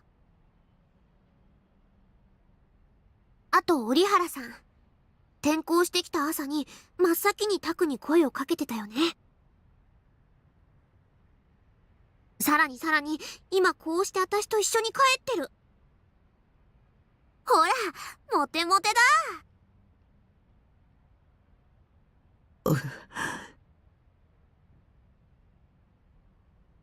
This was something I've been thinking about lately, too. Am I about to get a girlfriend? Is this a new amazing chapter in my love life? Things like that. A month ago, I never would have thought it was possible. Back then, I'd never even had a chance to talk to any girls except Nanami. I even lied to myself and everybody by saying I wasn't interested in them. How come I had had so many more chances to talk to girls over the past month? It had all started when Shogun had entered that chat room. So a part of me wondered, was this whole past month just my delusion? Was I just having a long, long dream? It felt like the things I was experiencing right now might all just vanish tomorrow. Sometimes it seemed that way anyway. Or had the person inside me changed? Maybe the person controlling me before now just loved to play by themselves and the person controlling me now liked working with other characters? Either way, it was hard to believe that this past month was real. Too much had happened. っていうか、私今日初めて知ったんだけど、フェスって同じ学校だったんだね。So she didn't recognize her? しかも同学年の隣のクラス。Rimi's voice took on an excited tone. She must really be a trend follower. 昨日タクから CD 借りたばっかりだから、すごくびっくりしちゃった。それに、すごく可愛い子だし。Rimi came around to my front. Her tone dropped to a low, hesitant one as she spoke, still walking backwards. 何、話してたの？ Staring at you like that, but like, what the fuck were you talking about with that bitch? Hmm?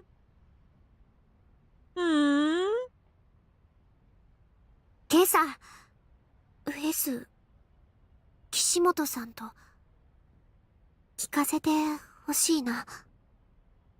私には、聞く権利なんてないかもって思うけど、岸本さんと話してた時のタク、すごく、思い詰めた様子だったから、なんだか心配で。She'd even seen that too? Maybe it was safe to tell Rimi everything. There wasn't anybody else I could talk to about it, and I was just getting tired of thinking about things on my own. I wanted somebody else's opinion. And not somebody like Ayase or Senna who would just say weird, abstract things that didn't make sense. Somebody who could clearly tell me what they thought. But well, when I talked to her yesterday, she hadn't believed a word I had said. 話してたのはケンのこと。ケンって、昨日タクが言ってたやつ？ I nodded. 綾瀬は持ってるんだ。何を？本物を。Rimi gasped, or I thought she did. Her eyes went wide and she seemed to stagger back a few steps. 嘘だ。She sounded really doubtful. だってあれ、おもちゃでしょ？ I bet Rimi knows something and she just doesn't want to say. She's probably in on this somehow, but she's just acting like, come on. だから僕のはおもちゃだけど、彼女のは本物で、ライブ行けば見られ。I stopped in mid-sentence. Could she see it? Ayasa had also told me that only people with the right power could see the D swords. ライブに行けば、その本物の剣を見られるの？じゃあ、今度行ってみようかな。ファンタズムのライブそのものも見たいし。What if Rimi is just completely hallucinated? I mean, that's his sister. There's no way all, like, her whole, like, everything about her is hallucinated, especially when we see her interact with other characters. Like, other characters interact with her. It could be that, like, and it's likely that some things that, wait, no, Rimi is not the sister. Sister is the blonde one. Right. I don't think she was fully hallucinated though, because as I said, like, Misumi interacted with her. And I don't think we would have hallucinated Misumi. But there's probably quite a bit that we hallucinated about her, you know? And we still, like, kind of just moved on from the fact that, like, the first time we saw this character was when, like, she committed murder. And we just kind of, like, moved on past that, because now we're besties. あ、タク、一緒に行く？見られないかも。I really hope that 限られ this た game 人にしか actually like 見えないらしいんだ。 explains everything. Because I will be really frustrated if I play through the whole game and it will just end on like, yeah, nothing made sense. You have no clue what was real and what was not. Anyway, plain Steins Gate. そうなんだ。裸の王様みたいなものかな。じゃあ、私バカだから見えないかも。なんてね。I wasn't sure if she could see it or not. I didn't know how a real D-sword worked anyway. I was just going off what Ayasa had said.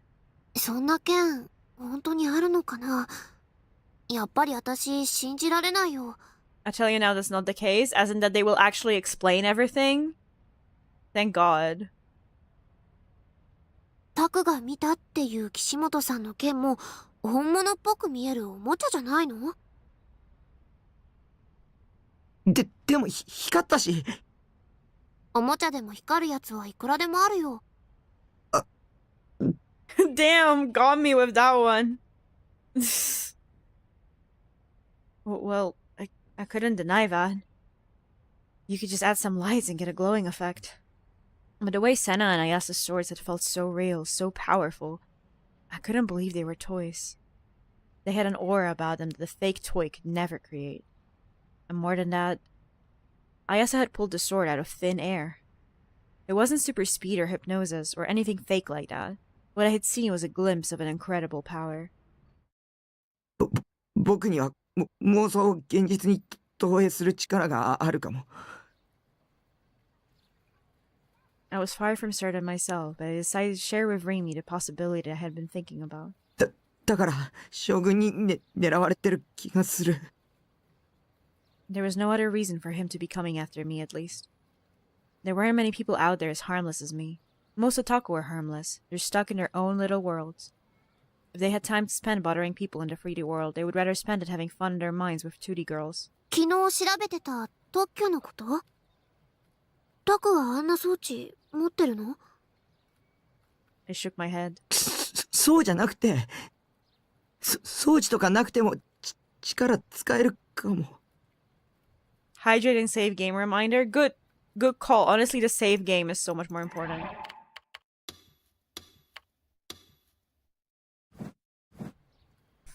Oh, hydration. A little bit of stretching. Oh.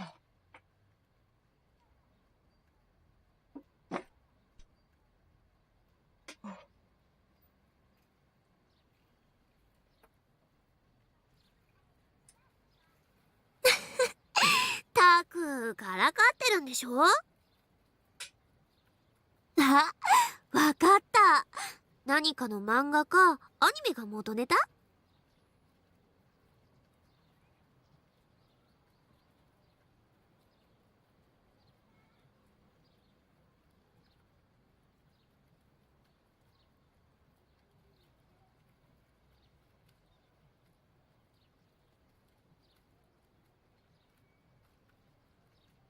？Mai made me food.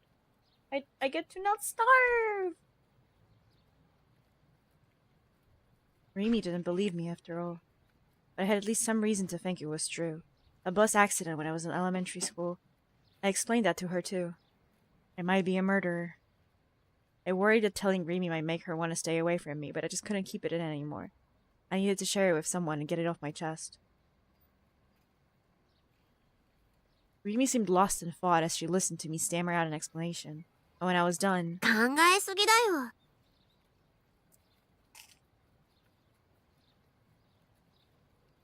Don't mind me munching.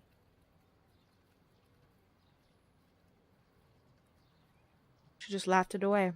そう考えてることだってタクの妄想なんだよ。わかってる？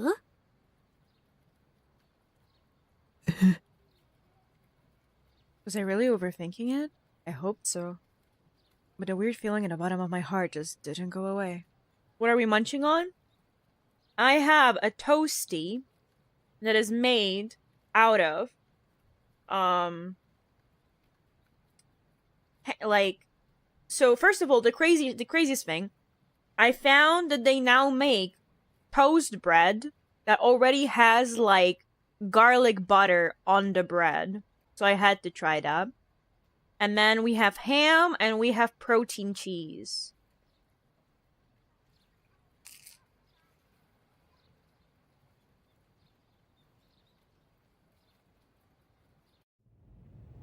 The office smelled like dust.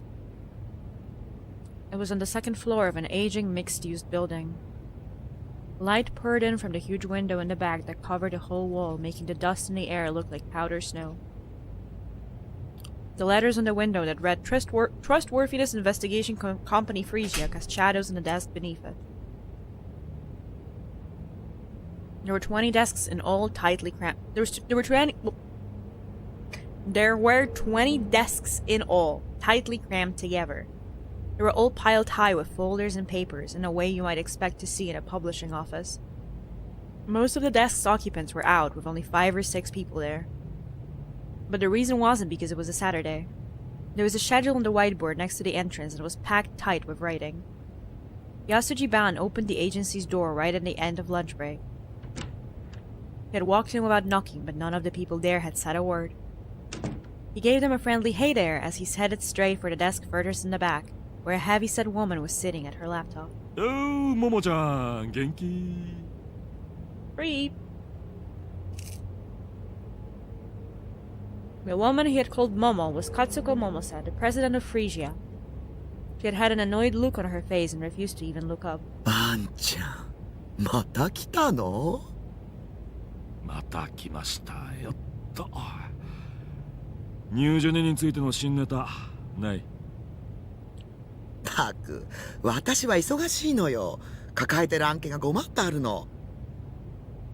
うちみたいな零細企業は土日返上で仕事しなくちゃいけないの。わかる？ Only then did she look up at him. When she saw the grin on his face, she put her hand up to her forehead and shook her head slightly. ここは警察の秘密組織でも子会社でもないって何度も言ってるでしょうに。ただで情報もらえるなんて虫のいいこと考えてるんだろうけど、ここに来てる暇があるなら自分の足で何とかなさいな公務員さん。または依頼料を払うこと。予約表はみおちゃんにもらってちょうだい。相変わらず冷てえ社長だな、おい。Momose's attitude seemed to have no effect whatsoever on Ban. He waved his fan indifferently. この会社立ち上げるときにはあんなに協力してやったのによ。あら、ワンちゃんも恩着せがましい人だわね。何年同じことを言い続ければ気が済むわけ？まあ言っててくれ。じゃあ依頼料はこいつでどうかな。Ban offered her a plastic bag with the logo of a local confectionery shop on it. なんだ、あるなら最初から出してよ。いつも悪いわね。みおちゃん、お茶2つ持ってきて。Momose's attitude changed completely. She called out to one of her employees and opened the bag to examine the goodies. あら、栗羊羹、今が旬なのよね。わかってるじゃない。あ、ばんちゃん、そんなところに突っ立ってないで座って。I just noticed how tiny her eyes are. That looks horrifying. どうも。Ban chuckled as he pulled a chair over from a nearby desk and sat next to Momose. A female secretary brought over 2 paper cups filled with hot tea. んで、なんか新ネタあるかい？ちょっと待ちなさいって。Momose carefully peeled the wrapper off one of the bars should be, okay. Folded it up and set it off to the side of her computer. Then she popped open her mouth and tossed the first piece of chestnut yokan in. Momose was a woman who loved Japanese confections. Whenever he wanted to know something, Ban had to bring her some kind of treat. おいしいわ、これ。人に言えた義理じゃないけどよ。ちったダイエットしてるんで。If you give a woman, like, you're giving her candy to get on her good side, and then you're like, ever thought of dieting? でないといつまでたっても結婚できないぜ。本当に人に言えた義理じゃないわね。私はもうとっくに今期は逃したわよ。Mamosa shrugged and took a sip of her tea, then turned to Ban. また新しいニュージェネ事件起きたわね。こんなところでサボってていいの？そっちの調査は俺以外の全員が真剣に取り組んでるさ。俺は別のアプローチから真実に迫ってやるってね。かっこつけちゃって似合わないわよ。Ban decided to avoid the tea until it cooled down. He couldn't handle anything, food or drink, that was too hot. The weather had turned cold, but he was still waving the fan at his face. It was a habit of his. 警察は G レートの線追ってるの？そうそう、G レートね。ありゃすごいな。ももちゃんの話の通りだったぜ。私が嘘の情報を渡すわけないでしょうに。これでおまんま食べてるんだから。それで？まあ勝手に調べてるよ。勝手にって。ちょっとバンちゃん！ Momosa's voice echoed throughout the room. She was always a very forceful woman, and a loud one at that. The employees at Frisia were used to it, and none of them even raised an eyebrow at the noise. Not a day went by when Momosa wasn't yelling at somebody. Ban had known her for years too, and had been on the receiving end of her yelling dozens of times. Ironically, his reaction was to pick at his ears. Momosa's tone quickly dropped. This wasn't something she wanted anyone to hear. But the smile on her face that had been there when she was eating the yokan a moment ago was now completely gone. It was replaced with a look of intense rage as she pointed her finger in his face. 個人で追うのは危険だって言ったじゃない。政治に宗教に企業、どれだけ根深く関与してると思ってるの？この間テレビで G レートの講義をやった太田教授がどうなったか、あんたもよく知ってるでしょ。ああ、貼り付けで殺された被害者だろ。何度も聞いたよ。何度でも言ってやるわ。ええ、言ってやりますとも。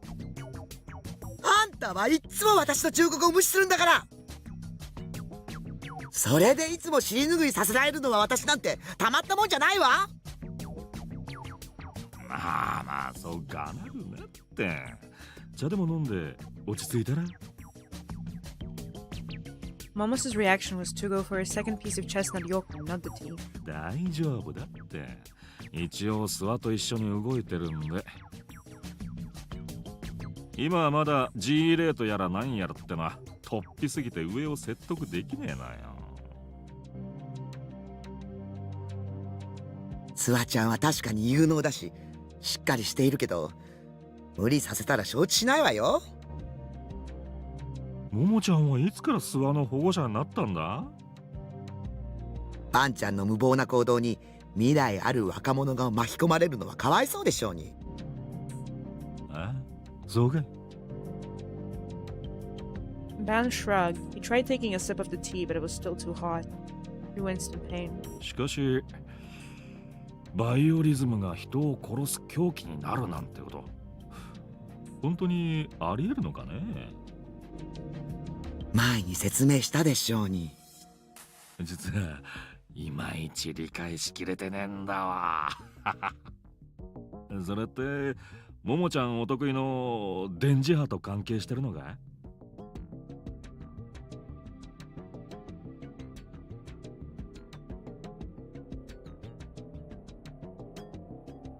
Momosa sighed and drank her tea. Unlike Ban, it didn't seem to bother her. 満月の夜の事件簿はよく知ってるでしょ？うん、まあな。There were a lot of accidents and crimes on the night of the full moon. This wasn't an urban legend. It was something you could see for yourself just by looking at Tokyo police statistics. その満月以上の力でバイオリズムカーブが上昇したらどうなると思う？興奮するってことだろ？それだけ？渋谷は特殊な街なのよ。言ったでしょ？ G レートが高ければバイオリズムカーブは上昇する。しかもその上昇値は満月の夜に影響する数値のおよそ6800倍。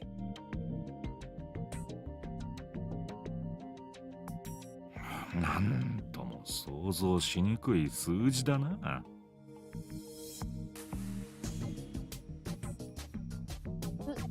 Hiccup, sorry.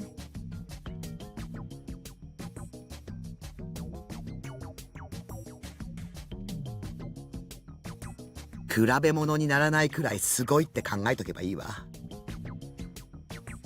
しかし、なんで今なんだい？殺された太田教授が言っていたのは GE レートが半年前から急に増加しているせいってことね。地層の構造に大きな変化が起きない限りそんなことはありえないそうだけど。変化ね。そう、駅前のスクランブル交差点で火山が噴火するほどのエネルギーが必要なの。火山？そんなに大きな力なのか？それくらい今の GE レートはありえない状況なのよ。What are we even talking about at this point? それを世間に訴えようとした教授はニュージェネで殺された。事件の前日に教授が出演する予定だったテレビ番組が急遽放送中止になった話知ってる？ And we're linking that? Hey.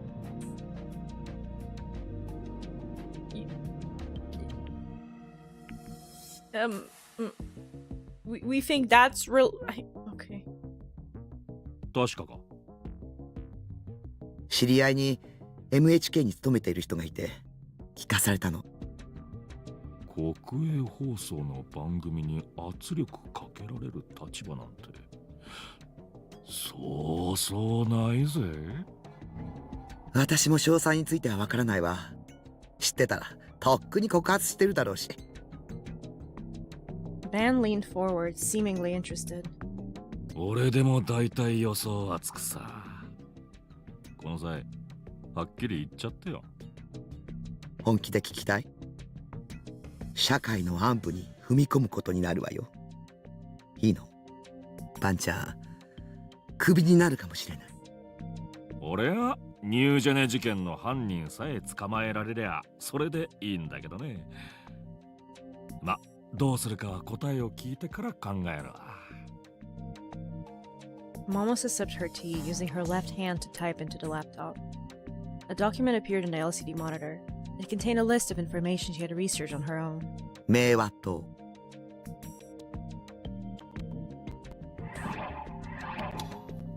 A fictional Japanese political party, one of the two major parties in Japan, the Meiwa Party presently controls both houses of the Diet and is the nation's dominant political party. Meiwa suddenly came to power in a general election 4 years ago, before then was a relatively minor faction. Its slogan is a bright, peaceful future.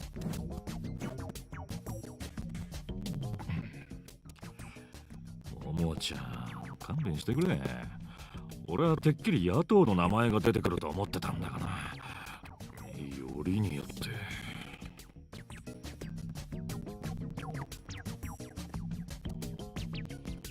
Van gave a soft, annoyed moan. But his eyes weren't laughing at all. They were filled with the sharp insight of the detective. 下手したらこの国が揺らぐぜ。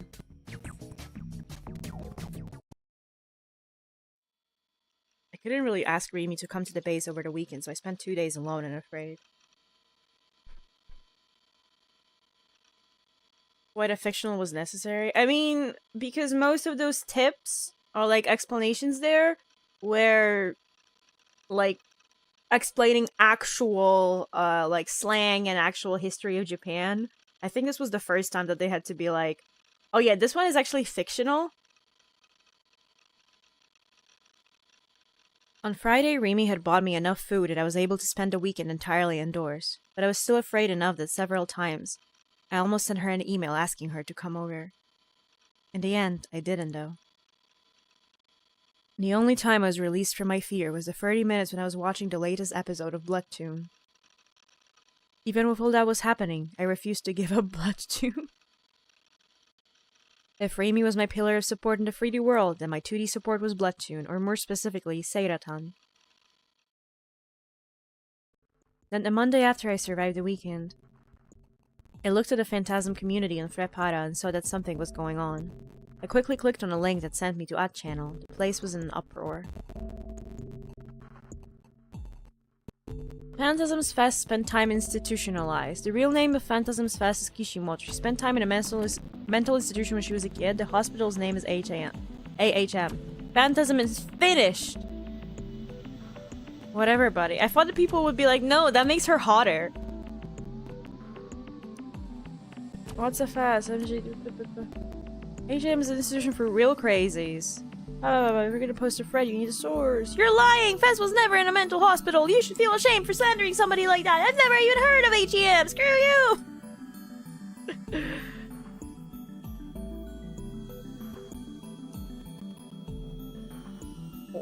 One is legit. Fez was hospitalized for a long time due to mental issues. The hospital put out a newsletter with pictures, poems, and essays from their patients. You can see a bunch of poems she wrote in it. You can see one on the official site too. Her real name is Ayasa Kishimoto. AHM, Arc Heart Medical Group. I thought you guys were in love with her. You were rivals for me then, I guess. I can fix her. Bro said I can fix her. Announcement, Phantasm is splitting up. So is Phantasm finished? I really liked Fess in a sexual way.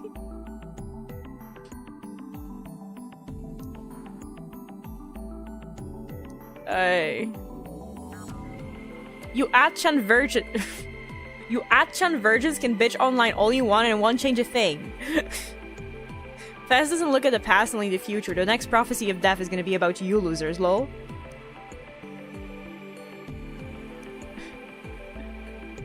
Fess had mental problems, huh? Honestly, I think that just makes her hotter. That's what I was talking about!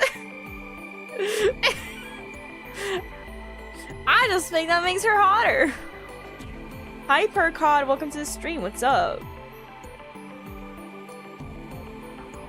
I bet Fess went crazy because the world is filled with evil. That power awakened her punk soul. Her aggressive, intense lyrics are a cry from her soul, which has ascended to a higher dimension. If anything, we should be grateful to 12 for giving us this deeper understanding of her origins. I went to the URL that 12 had posted. Arc Heart Medical Association was a long-established psychiatric facility that only treated the most severe patients. Handyman needs something to fix. Oh my god. There was a picture of the hospital on the side and it showed bars in the windows. It looked like an old prison. I wasn't sure if it even existed anymore. The homepage hadn't been updated for almost 4 years. But just like Achan had said, the site had a picture of a young Ayasa Kishimoto along with a poem she had written. Ayase ga seishinbyou. The body lurks in the shadow of a wicked heart, a thing which cannot be seen. I try and try to get away from it, but this unending nightmare shall someday become a blade and slash apart my body. A shield of indifference helps the people avoid the flames of war. The enemy on this newborn battlefield is the wicked one within the heart. Evil can sometimes have a will of its own and manifest in our world. I wasn't really shocked or anything. I had gone to a mental hospital when I was in elementary school too. If anything, it made me feel a little closer to her. She was just like me. Also mentally crazy! Despite all her popularity, despite all her charisma, she was just like me.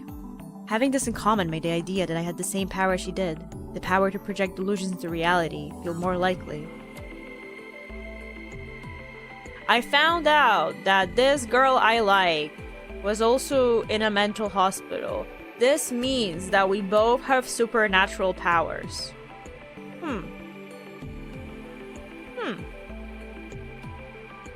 It gave me courage and hope. But there was one problem. Until now, I had blindly believed everything she had said, but maybe that was a mistake. What she had said about how to get a D-sword, even the fact that getting a D-sword would be what saved me. I started to doubt not what she had showed me, but what she had told me. Should I believe it, or... I started in fright as my phone suddenly rang. Phones always love to surprise you when you were least expecting it. That's why I hated them. I sighed and picked it up. It was probably Nanami. She was probably calling to complain about something again. What a nuisance. I hit the accept call button and put the phone up to my ear without bothering to look at the number, which means it's totally gonna be someone else. Why did I do that? Why was this the one call where I didn't look at the number first? Hmm.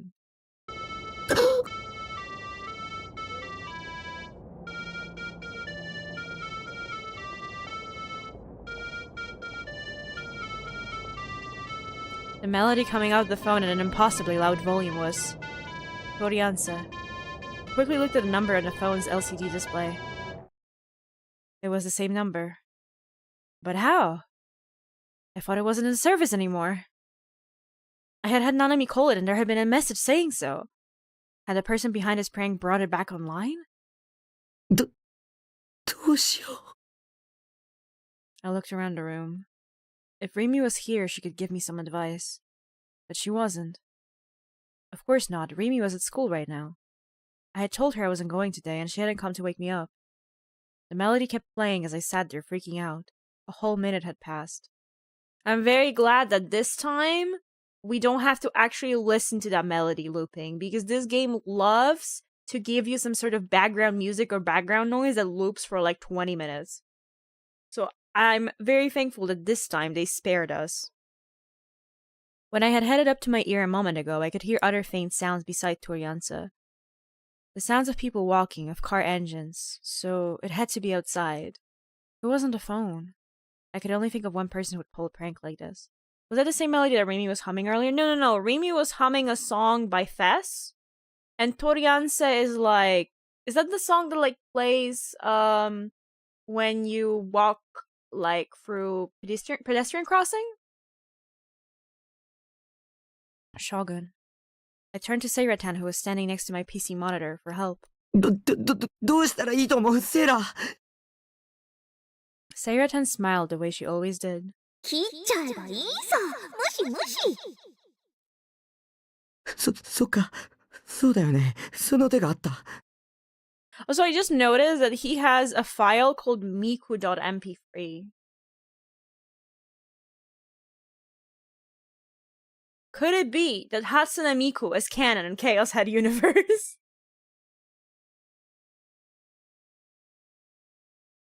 I should have done that right from the start.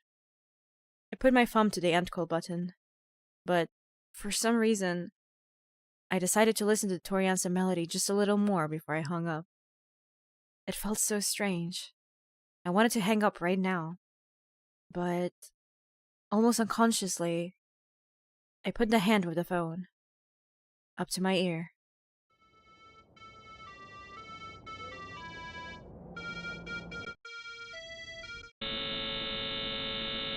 It came in a flood from the receiver. An incredible pain. A violent sound like a supersonic wave. The sound infected my body. My head felt an impact like it had been struck by lightning. My whole body froze. I screamed, but I couldn't even hear my own voice. I boiled over. My brain, my heart, they boiled and bubbled and started to melt. The pain tore through my body, ripping through my flesh. My mind turned to liquid and raced through my body, converging on my heart and exploding into a fine mist. It felt horrible, crazy. I couldn't even think about what had just happened to me. Did we get brainwashed?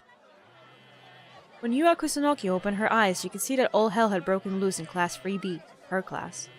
Several of the students were lying on the ground, their eyes had rolled back into her heads, they were foaming at the mouth, spasming and jerking. Several of the others were curled up into little balls, clutching their heads in pain. The rest were standing up one after another and leaving the room even though it was the middle of class. The teacher was too busy helping the ones who were having seizures to stop them. The students in the hallway were all yelling in shock, but Yua didn't hear what they were saying. Her phone had been going off inside her skirt pocket. She finally realized it was buzzing and slowly reached a hand toward it. She tried to stand up, but she staggered and fell from her chair. She crouched and leaned up against the wall. After putting her glasses back up against her face, she pressed the answer call button and put the phone to her ear. はい。あ、はい。はあ。はい。あ、一応大丈夫です。 She winced after she said that and put a hand to her forehead. She could hear the voices of her classmates talking noisily outside, and her teachers shouting at the fallen students to wake up, but all of this seemed to be happening very far away. はい。あなたは。はい。はい。そうですか。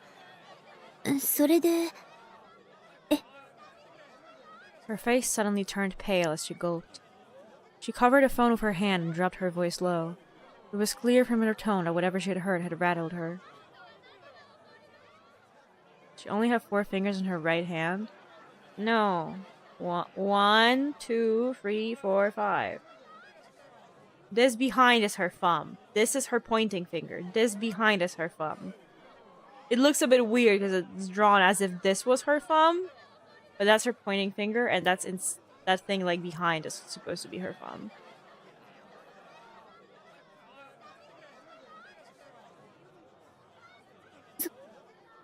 そんなわけないんです。だって本当は。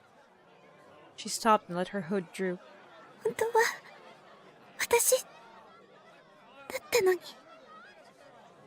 Huh? The noise outside grew louder. Everyone was looking in the same direction, pointing fingers with fearful expressions on their faces. The windows in the hallways were rattling like they had been hit by a gust of wind. はい。そうです。私の妹です。はい。わかりました。 She bowed weakly as if the person she was talking to was right in front of her and hung up the phone. Then she looked up and toward the direction everyone was pointing. 空が。 It was like someone had poured white paint on a pool of water's surface. The mottled blue of the sky was turning white. It was spreading at incredible speed. It was devouring the sky. 白く染まっていく。 Chapter 6 Noah. Yasuji Ban was finally released from the long task force meeting and should have felt much better. But today, things were different. He walked away from the other detectives and toward the windowsill where he called his junior partner.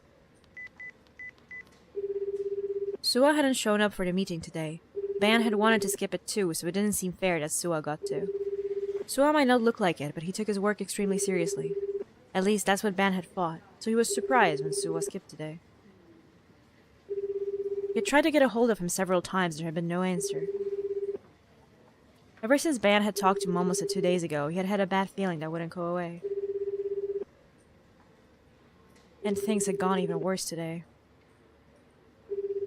Not only was Suwa missing, but he had brought up the Jirei during the meeting. Matsunaga had told him it was being ridiculous and needed to stop wasting everyone's time. Please don't let anything else happen. Ban sighed a little as he fanned his face. He heard a call being picked up and Suwa answered. バカ野郎！どこほっつき歩いてやがる！ The connection was really bad. Ban wondered if Suwa had gone off somewhere deep in the countryside. すいません。今、中なんですよ。ちょっと、なりにところがあって。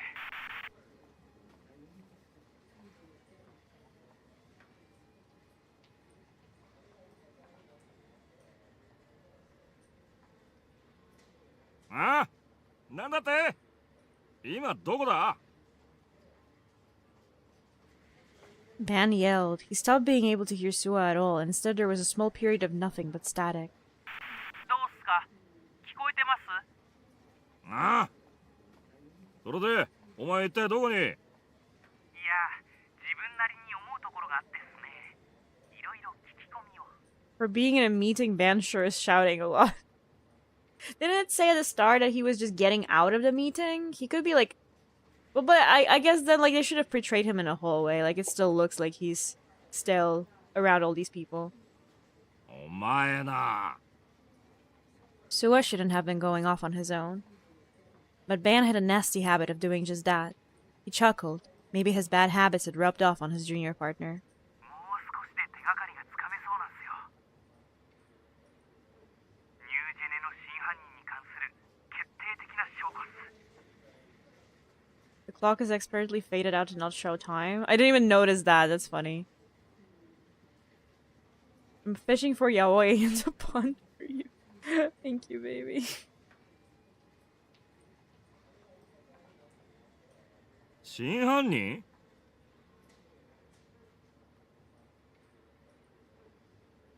今はまだ内緒っす。自分の考えが間違ってるかもしれないんで。とにかく一度戻ってこい。わかったか？いや、自分もう少し調べてみるっすから。あ？おい、ちょっと待て。大丈夫っす。任せて。あ、すわあ。 Suddenly, the ground started to shake. 地震か。 The shaking got more and more violent. Ban couldn't even stay standing. He dropped to a crouch to keep from falling over. 大きいぞ。 At first, the other detectives seemed unconcerned, but they soon realized the seriousness of the situation and began to crouch or hide under tables. The clock on the wall, the pens and paper cups on the table, the projector device, one after another, they fell to the floor with a crash. 2 whiteboards in the conference room fell too. It was like a passenger jet that ran into a stream of turbulence. That's how it felt to Ban, like his legs weren't even touching the ground. The shaking was spinning his body left to right. It was probably a 5 or 6 in intensity. Is this the next big one? And now? Of all times? Then Ban felt a strong shock, like someone punched him in the head, and he moaned in pain. No one had physically punched him, it was just an incredible headache. Don't do that. Suddenly, a scream filled the conference room. Ban gritted his teeth and looked up, and saw one of the local detectives had his hands pressed up against his head, trembling with pain. Then he fell helplessly to the ground like a doll dropped by a child.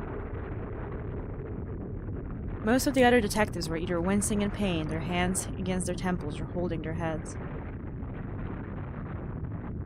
What was this headache? He had never felt anything like it before. Did it have something to do with the earthquake? Ban had no way of knowing. Little by little, the shaking stopped. Ban looked outside, vision blurry. There was white light everywhere. It was so bright, Ban couldn't keep his eyes open.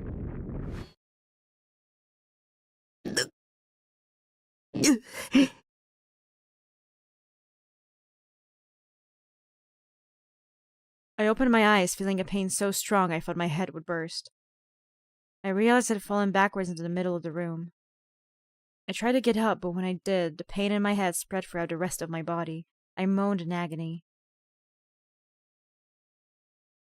After 5 minutes or so of writhing on the floor, the pain gradually subsided. I managed to use the bedpost as a support to climb back up. I wiped away the thick sweat on my brow. My room looked like it had been hit by a tornado. All of my wives had either toppled over or fallen off their shelf entirely. No, not the wives!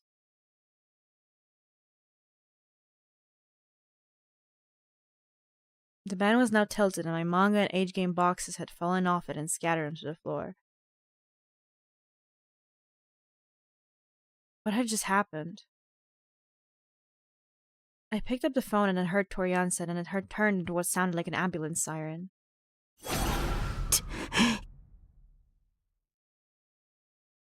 That's right. There had been that buzzer sound, and then the low sound of the earth rumbling, and then it felt like my whole body had boiled and melted. I didn't remember anything that happened after that. My mind was a total blank. Was this some kind of electromagnetic wave attack by Shogun? Maybe Shogun could do the same thing as that system I had read about in the patent. The idea terrified me. I looked up at the ceiling, still reeling from my headache. Of course, there was nothing to see. If my mind was being read, it was being read by a satellite high above me. いくらなんでも、そんなはずないよ。But from what Senna had said before, it sounded like the system in the patent was already in use, and some people were using it for evil. If one of those people was Shogun... No, that was impossible. There was no way that could be true. That frail old man looked like he could die at any moment. There's no way he could have his own orbital satellite, or was he at the center of some big government project?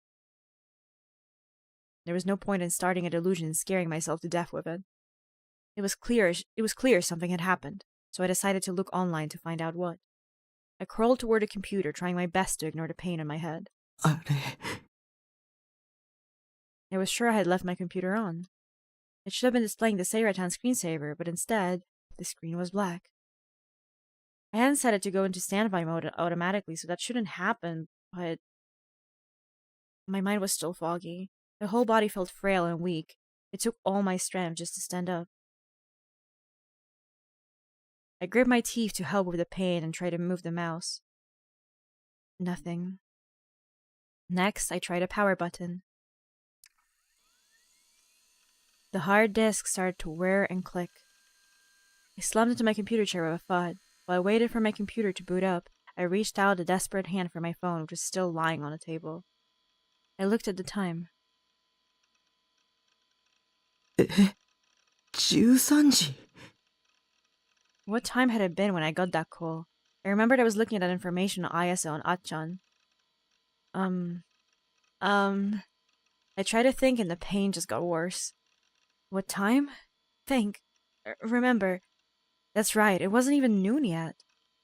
Which meant... 1時間以上も気絶してた。 Or had I been sleepwalking and been off wandering somewhere for the past hour? 僕は無遊病じゃない。 I shook my head before my brain could fill itself with more negative thoughts. When I did, the aching in my head made me feel like I would pass out. It was like my brain had been replaced by a lump of lead. I looked over at the PC monitor. おい、マジで Way. Did we fuck up our computer? Could it be my hard disk was damaged? 嘘だ。そんなのありえない。あっちゃダメだ。そんなことになったら全てが終わる。 My gigabytes of saved... No.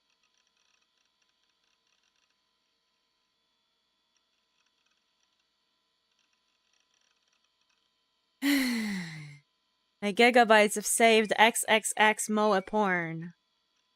My saved data for my age games. My bookmarks for my daily browsing. My schedule that told me when to go to school. And more than anything, the most important thing in the world to me. My ESO save data. Okay, but... ESO is an online game.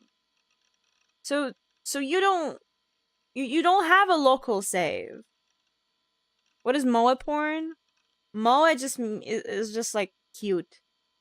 Like, how would you explain what is the difference between MOA and kawaii?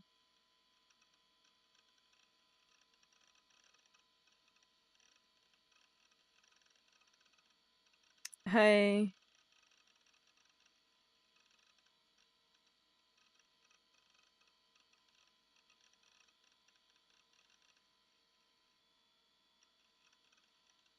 Like, MOA is, like, cute, but you would only really use it in the case of fictional characters? Like, you wouldn't call a real person MOA? You like cute anime girls, I guess? I don't really know, like, it...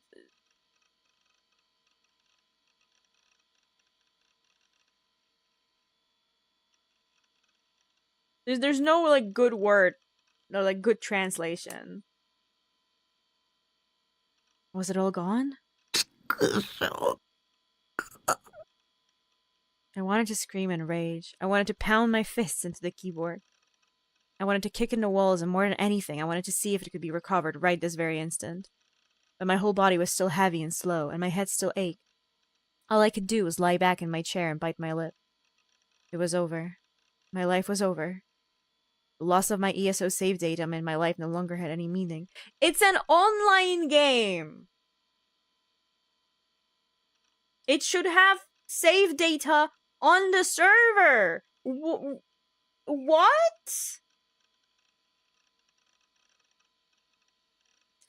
Nothing mattered anymore. My life was nothing but ash and dust.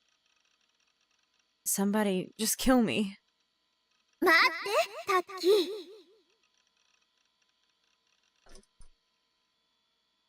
Sarah looked up from where she was lying sideways on my desk and gave me an angelic smile. 冷静になりなよ。円数みたいなオンラインのゲームってセーブデータは全部サーバーに保存されてるんじゃない？ How is the delusion of an anime girl smarter than the protagonist?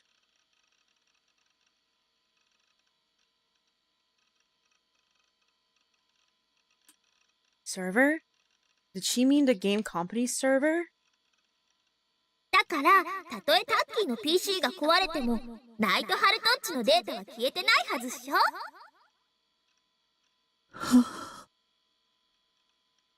Oh, right.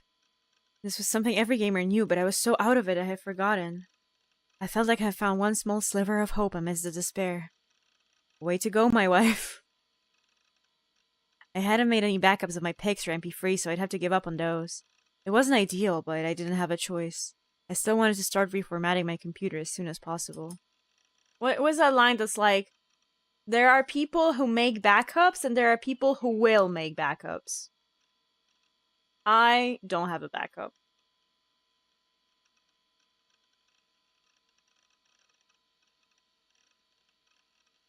Okay, technically I have one external drive where when I remember I back up like a few of the most important files that like vtuber model or my OBS setup, things like that, university stuff.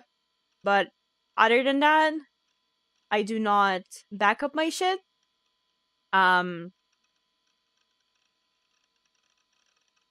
If the universe decides that my hard drive should fail and I should lose all of it, maybe it's a sign.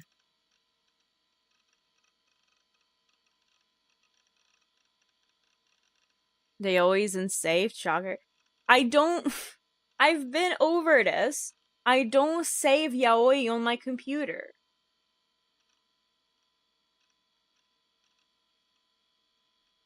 Like, all of the yaoi I read is read online. Which, by the way, is the new chapter of this one thing out yet? Because it's supposed to be out today. Don't mind me.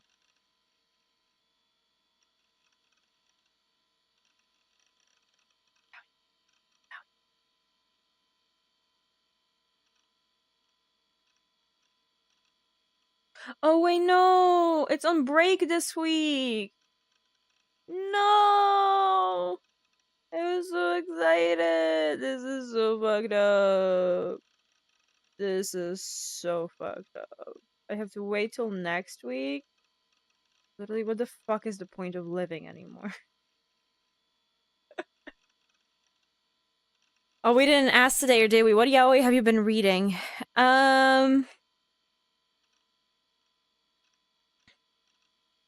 For the chronically single and overworked Suhan, firsting over his boss's firm booty is his greatest guilty pleasure. That's the summary. The yaoi storage device is her head. So true. So much yaoi is saved in there. I actually haven't read much today. I know, crazy. I know. But that was because I was working. Are they anamorphic? They're not! They're not!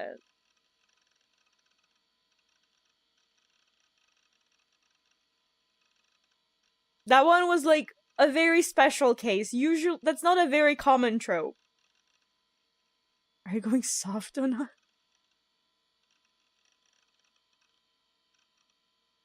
I never go soft when I'm thinking about yaoi.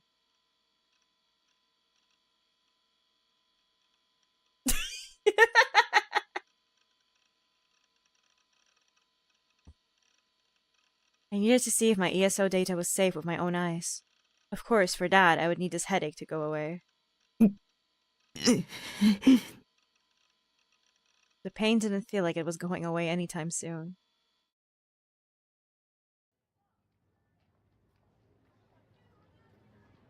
The big televisions outside Shibuya Station usually played commercials or promos for a famous music artist.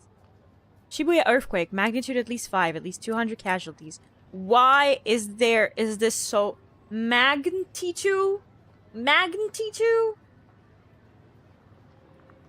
Today, however, they were showing a stern-looking newscaster. It was a TV show with the following text at the top of the screen. Intensity 5 earthquake hits Shibuya, at least 200 casualties. Earthquakes were nothing special in Japan. There had been several earthquakes around a 5 on the scale, even around Tokyo. But as more information started to come in, it became apparent that the number of casualties was abnormally high. There was a similar earthquake in 2005 and not a single person died. Compared to that, this was almost unbelievable. This was even more true when you consider that it had happened in Shibuya, the center of the New Gen murders. There had been an earthquake 3 months ago in Shibuya too. That one had only been a 3 on the scale, but 8 people had died. Was Shibuya cursed? Many of the people who saw the first reports of the quake... Do people say quake? As like a short for earthquake? Many of the people who saw the first reports of the quake thought that, even if they didn't say it. But either way, the first special broadcasts about the earthquake were ready to go almost as soon as it started. Right now, there wasn't a lot of solid information or clear numbers, but the female newscaster was reading out a script. The Fire and Disaster Management Agency has confirmed at least 31 deaths and is expecting that number to grow even higher. The cause of deaths is currently unknown. There were also reports of a mysterious white light in Shibuya after the earthquake, a shockwave and the sky turning white. The cameras at Shibuya Scramble Crossing had seen the light, and the big TVs were showing the footage they had taken where everything had turned white just after the quake. The white had appeared just as the earthquake did, and at first it was less a white and more of an incredibly intense light. The light covered Shibuya in an instant and was so bright that no one could keep their eyes open. Anyone from the generation that lived through the last war would have immediately thought it was a nuclear weapon. In fact, there were those who had seen a white mushroom cloud rising hundreds of meters in the sky above Shibuya, but had dissipated almost instantly. What the light was, what caused it, and what it had to do with the earthquake were, for the moment, total mysteries. The strangest thing was that the white sky that had gone back to normal within an hour, and once more a murky blue color lay above the heads of the people of Shibuya. There was a tiny crack just a few millimeters in the asphalt around Dogenzaka Hill. There were almost small cracks in the walls at some of the mixed-use buildings around Center Street.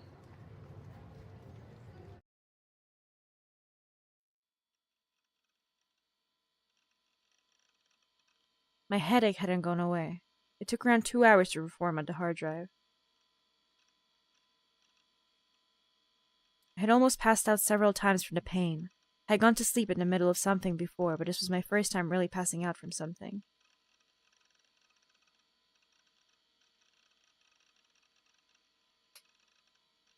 Still, the pain was a lot better than it was 2 hours ago. I drank some soda to quench my thirst and steel myself to get to work.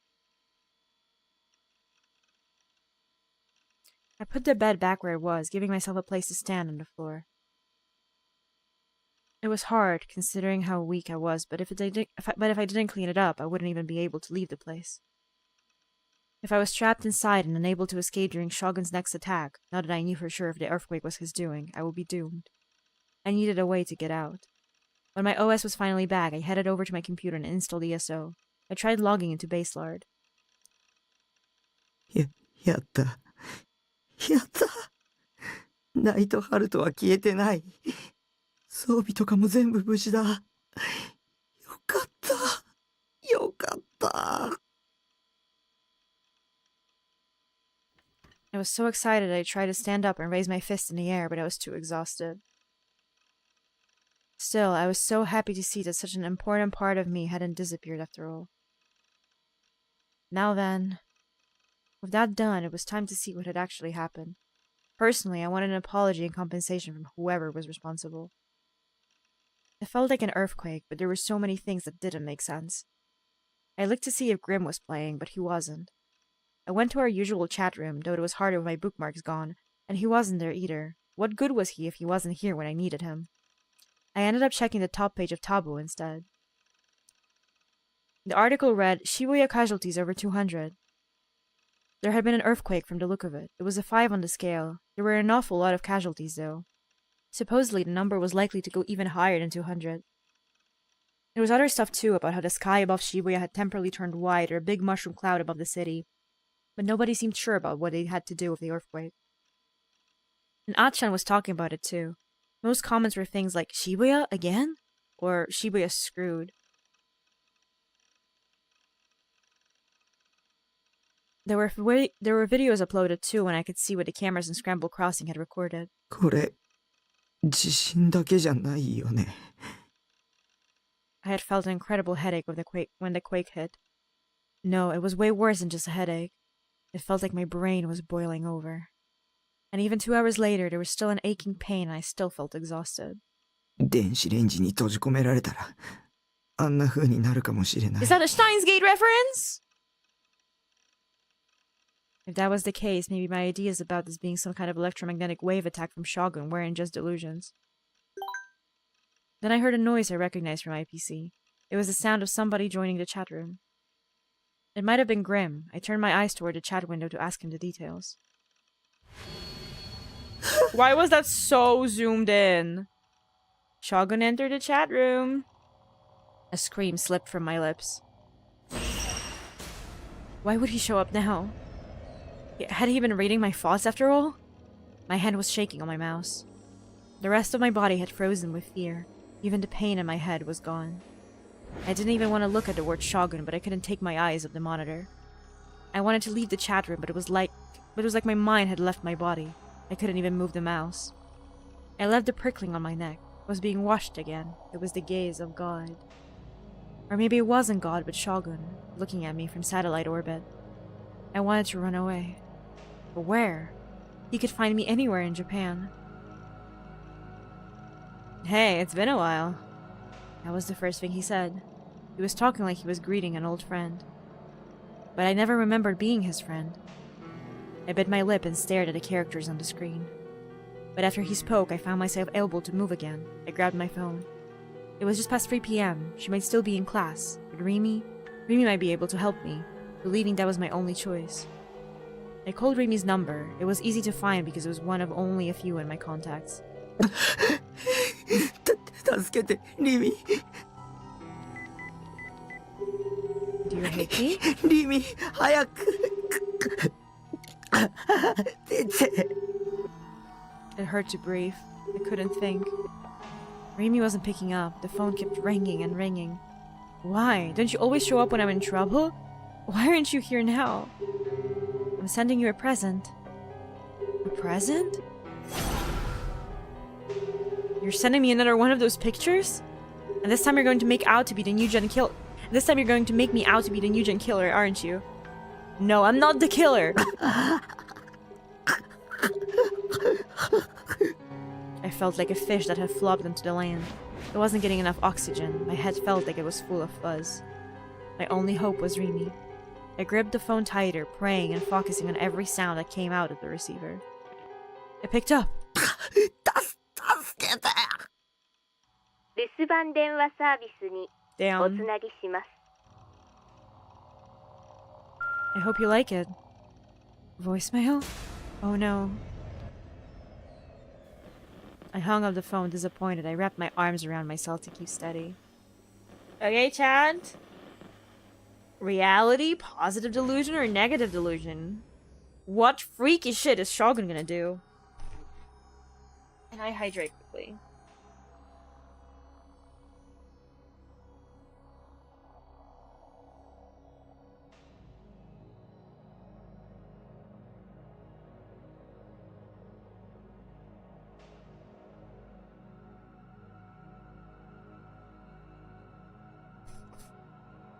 Negative DMC must suffer? Damn.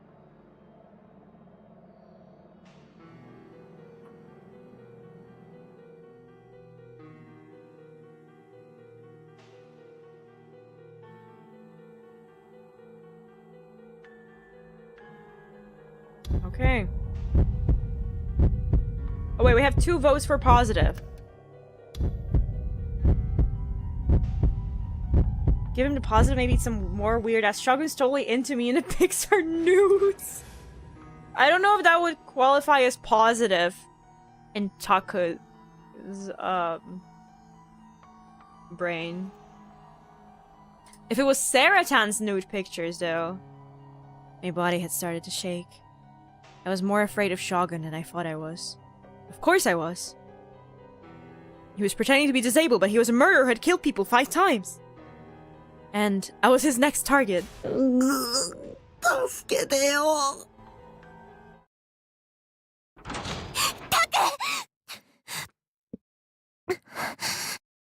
So the positive delusion is that she actually comes over? Rimi! Like it was planned from the start. Like the cry of my heart had been heard. Rimi had come to save me. She flung open the door and came racing inside. Rimi, 助けて.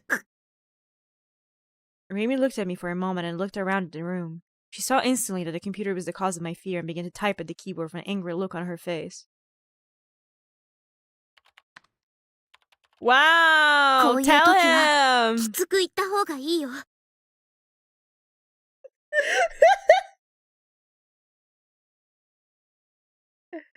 I'm actually crying. You leave Taco alone! Leave Brittany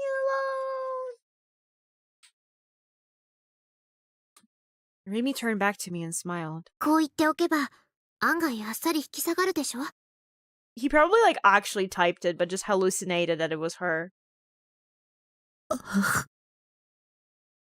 Was that really true? Rimi didn't think it was that big of a deal, but maybe that was just because she didn't know a lot about the internet. Wouldn't that just make him even more mad? Especially somebody like Shogun. I gulped and waited for Shogun's next words. They came quickly. But this whole game could be stalled by MC turning his internet off for like, I don't know, a day. Well, yeah, because he would probably die. I'll kill you.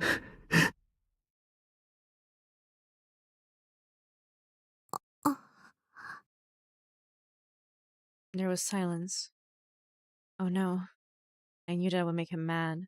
The last sentence sounded really pissed off. どうせ口だけだよ、口だけ。まさかここに直接押しかけてくるなんてことはないって。She doesn't look like she believes that. それよりタク、大丈夫だった？ごめんね、電話くれたでしょ。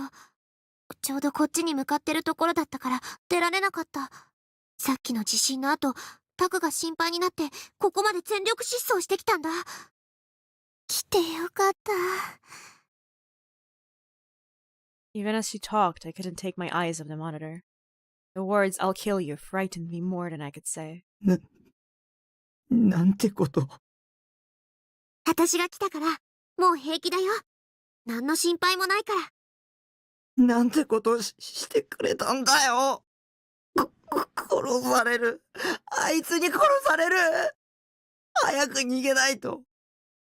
落ち着いて。殺されなんてしないよ。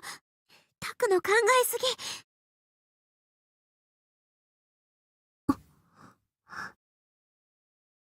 Suddenly Remy fell silent. Her eyes narrowed and she looked up at the ceiling. どうしたの？その目。誰の目？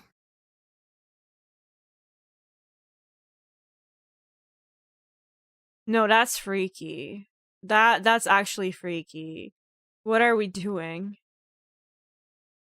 She whispered. Her expression twisted and she put her hands up to her head in pain. 頭、急に痛くなってきた。痛い。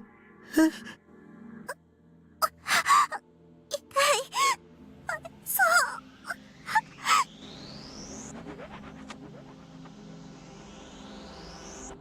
She fell to the ground as if unable to bear the pain. She shook her head frantically from left to right. なんで急に。No! I looked up at the ceiling. Beyond it, to where there might be a satellite. Was Shogun attacking?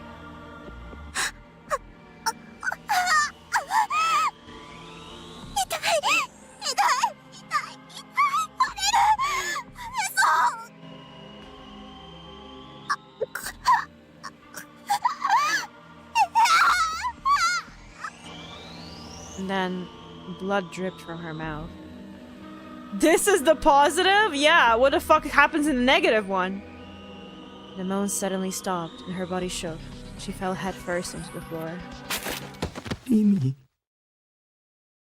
There was no answer. She wasn't moving at all. She had been killed. Shogun's electromagnetic wave attack from the satellite had killed her. It was such a quiet way to murder. It killed Remy without making a sound, smell, or anything else that will let you detect him. And the silence only made it more horrifying. There was nowhere to run.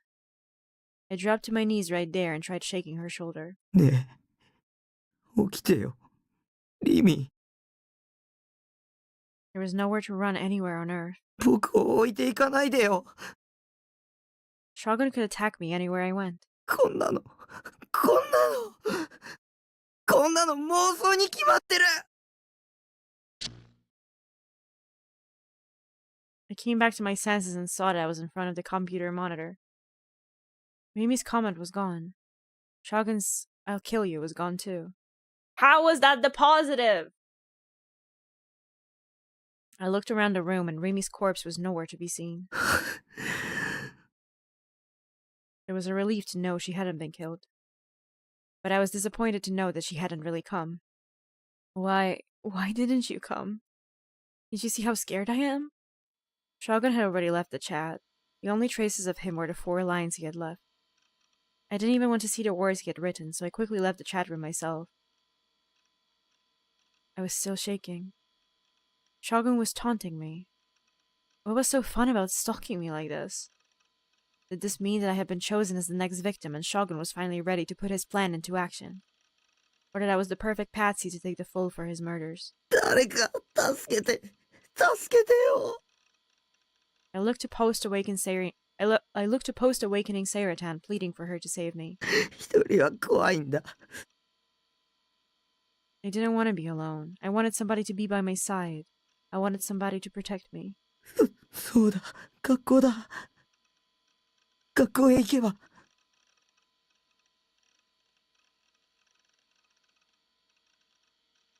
Remy was there. I couldn't handle being alone and scared anymore.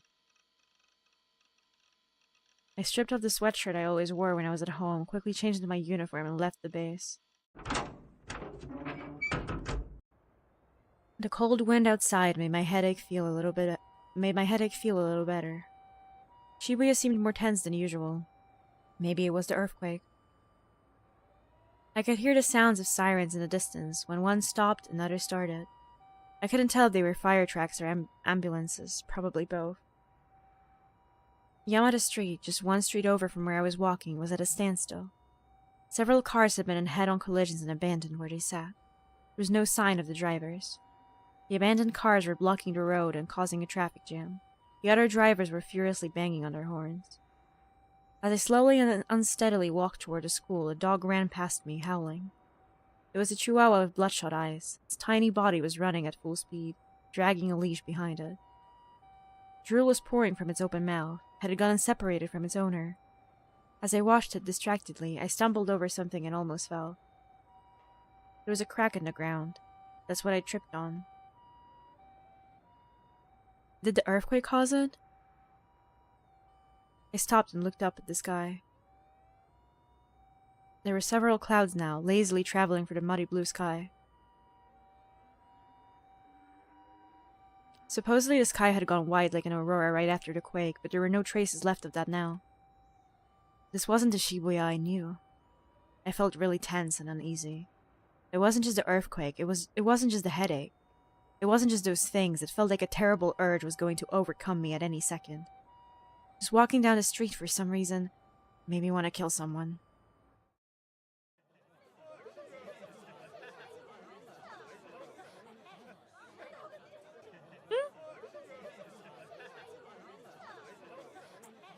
Well, that's freaky. By the time I reached the school gate, the terror and fear within me had grown even stronger. I felt so cold that my body wouldn't stop shaking. My headache had come back. I could see a crowd near the third-year students' building.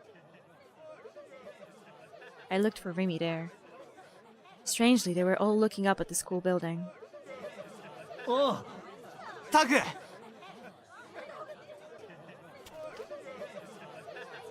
Misumi ran up to me. Good, I could ask him where Remy was. お前、今日学校来てたんだな。いや、そんなのに今はどうでもいいから。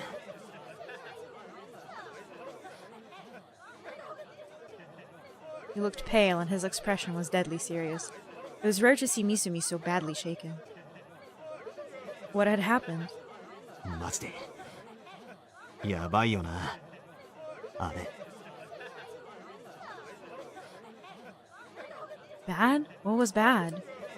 病気だったんだろ Oh, who's jumping? 精神病のことがバレて余計におかしくなっちゃったらしいぜ。Oh, it's Ayasa. さっき飛べるとか言ってたぜ。やべえよ。やばすぎる。俺、人が死ぬとこマジで見てんだけど。What? Who says that? You are the one who should be in a mental hospital. Who says that? 人黒すぎて最高だぜ。You are weird. 早く落ちてこねえかな。Do a flip. I could hear voices around me saying those things. Could it be? A terrible thought ran through my mind. I looked up slowly to where the rest of the students were looking. But she has a sword! At the edge of the roof was a girl. She was holding the D-sword just like she had in her concert. She was standing there like she was offering a prayer to God in heaven. It was Ayase Kishimoto. Didn't Bro also want to see a body like from the first stream? But this time, the voice was not Misumi, it was just like a random dude, right? I think. Ayase Kishimoto was feeling the wind on her body. It was cold with just the slightest hint of winter. Her expression was pain and beads of sweat were dripping down her cheeks.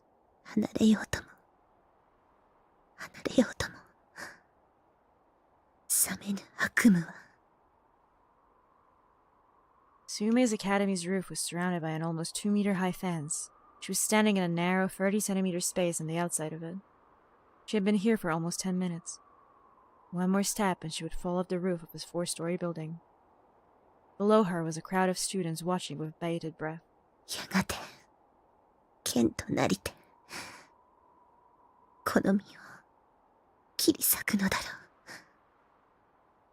They had called for police and ambulance, but perhaps because of the earthquake a few hours ago, no one had arrived yet.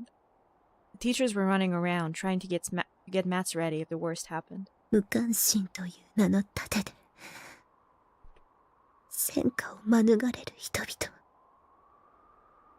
Ayasa stood tall and still, like the chaos below had nothing to do with her.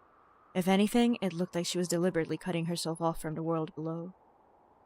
Her head was tilted up at the sky and her eyes were closed. She looked almost like a young priestess praying to her god. Her body was completely motionless in the slight wind on the roof. An impressive feat of balance considering the sword she was carrying was almost her own height.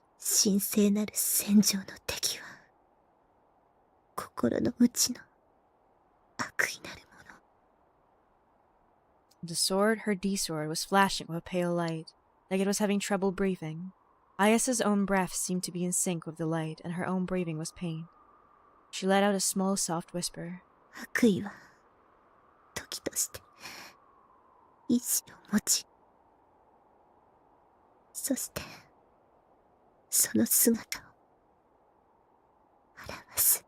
The words she whispered were quickly drowned out by the wind. Ayasa opened her eyes, turning toward the amber-red sky above the Shibuya high-rises.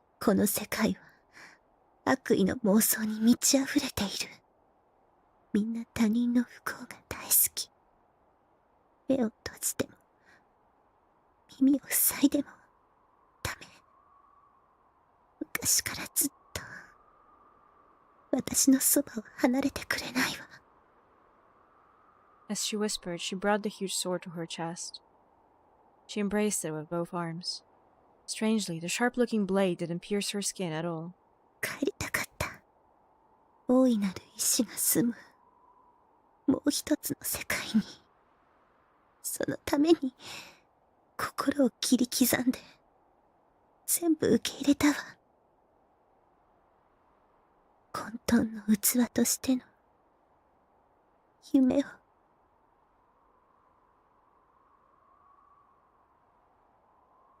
Ayasa's expression twisted with sadness. Tears silently fell from her eyes. The wind blew them off her face and into the sky. だけど、グラジオールの帯同が活発化している。もう、時間がないのに。見つからない。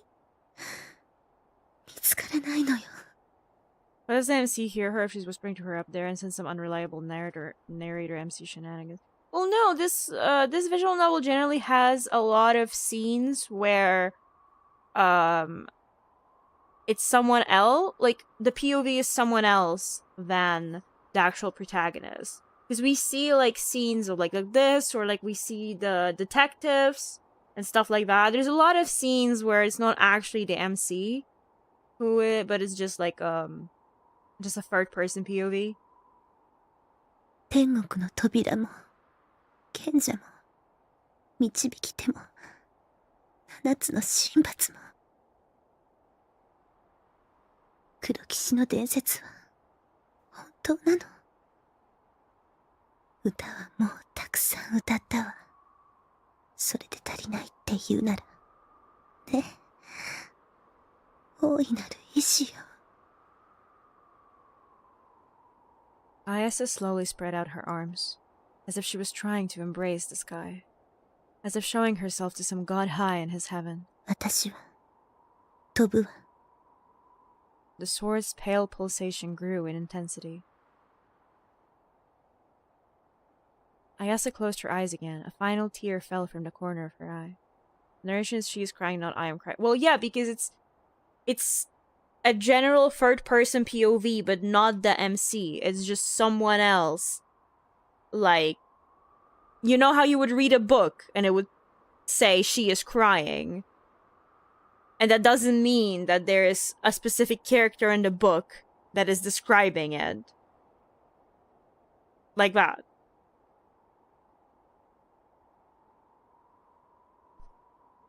お願い、この器は差し出すから。魂を連れて行って。It's just that, like, they changed the narration between the actual protagonist and just, like, a third-person POV from, like, not a character. I don't know. There's a term for it, but I forget. And the girl stepped forward without the slightest hesitation. There was nothing left there to support her body. 帰るべき場所へ。 That's a really nice CG. And I like that there's like, because these are like little tears. Nice touch. She felt the cold wind gently blow against her cheek. She looked down beneath her. What? And saw a floating door rising towards her. Beyond it was the sky as she saw it.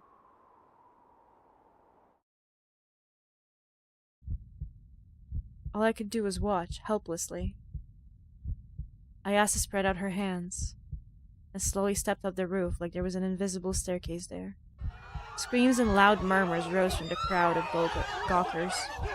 No longer supported by anything, she fell like a puppet with its strings cut. Everything was happening in slow motion. Ayasa's body fell. It fell so slowly. But there was no stopping it. She was going to die. Ayasa was going to die. There was no way I could help her. If she fell from that height, she would die for sure. The ground below her was solid concrete. Her bones would shatter, her organs would be smashed, her brains and dark red blood would be splashed all over the place. If there was at least a flower bed there, but there was soft earth instead of concrete. Then maybe she would survive. I didn't want to see anyone die. I tried to close my eyes, and then I felt it, the prickling at the back of my neck. I turned. Nobody was looking at me. Everyone was looking up towards Ayase or down at the ground. Whose eyes are those? I heard a noise. The sound of someone hitting the ground. I had never heard that sound before. It was less loud than I thought it would be. Masaka. Misumi was standing next to me, watching in shock. He was looking where Ayase had fallen, but instead of showing fear or sorrow, his expression was one of surprise. It wasn't just Misumi either. The whole crowd of gawking onlookers had fallen silent, like they weren't sure what had just happened. Huh? Huh? Alive? Ayase was lying on the ground. What a beautiful CG, that's crazy. Had her bones been shattered? I couldn't tell. Had her organs been smashed? I didn't know. Her brains weren't splattered all over the place. Her dark red blood wasn't anywhere to be seen either. A soft but clearly audible moan escaped her lips. She was alive. She had passed out and wasn't moving at all, but she didn't seem to be injured.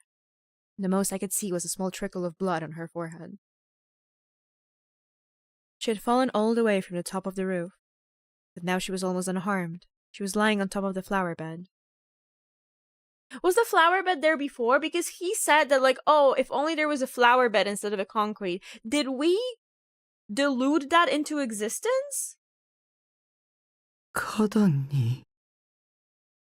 Had there been a flower bed there? We deluded that into existence. 予定と結果に大きな違いがあったようだが。我々は進化への第一歩を踏み出したんですよ。三桁もの死人が出るなど我々は聞いておらんぞ。計画に不備があったのかね。いいえ。お二人にはぜひ人の進化の歴史というものを振り返ってみていただきたいものですね。進化には多少の犠牲はつきものという点については異論はないよ。死人のことなどどうでもいい。重要なのは予定と違うということだ。想定の範囲内ですよ。私の中ではね。ならばなぜ事前に我々へ連絡せんのだ。情報をコントロールするにはそれなりの下準備が必要なのだぞ。貴様の推挙のために人や金を犠牲にしてきたわけではない。それを忘れるな。ご安心を。先ほど申しました通り、全ては想定の範囲内。いずれ近いうちに選挙での票集めに苦労することも、強引な勧誘活動を告発される恐れもなくなるでしょう。我々が日本を、いや世界を変える日もじきに。口を慎め。300人委員会への造反が知れれば。Committee of 300, mysterious secret organization of only 300 members set to manipulate the world from the shadows, the unseen rulers. Royal families, intelligence agencies, banks, and other huge companies and the other secret societies that you often see in conspiracy theories are said to be but servants of the committee, and its influence extends to almost all the world's corporations, police, and scientific organizations. Its existence, however, is nothing more than a rumor. Some say that the ultimate goal of the committee of 300 is the human cultivation project, the construction of a new world order where the entirety of humanity becomes their cattle. The chosen elite will slaughter all but 1 billion people, and just 1 billion will be kept their slaves. We're getting really creative.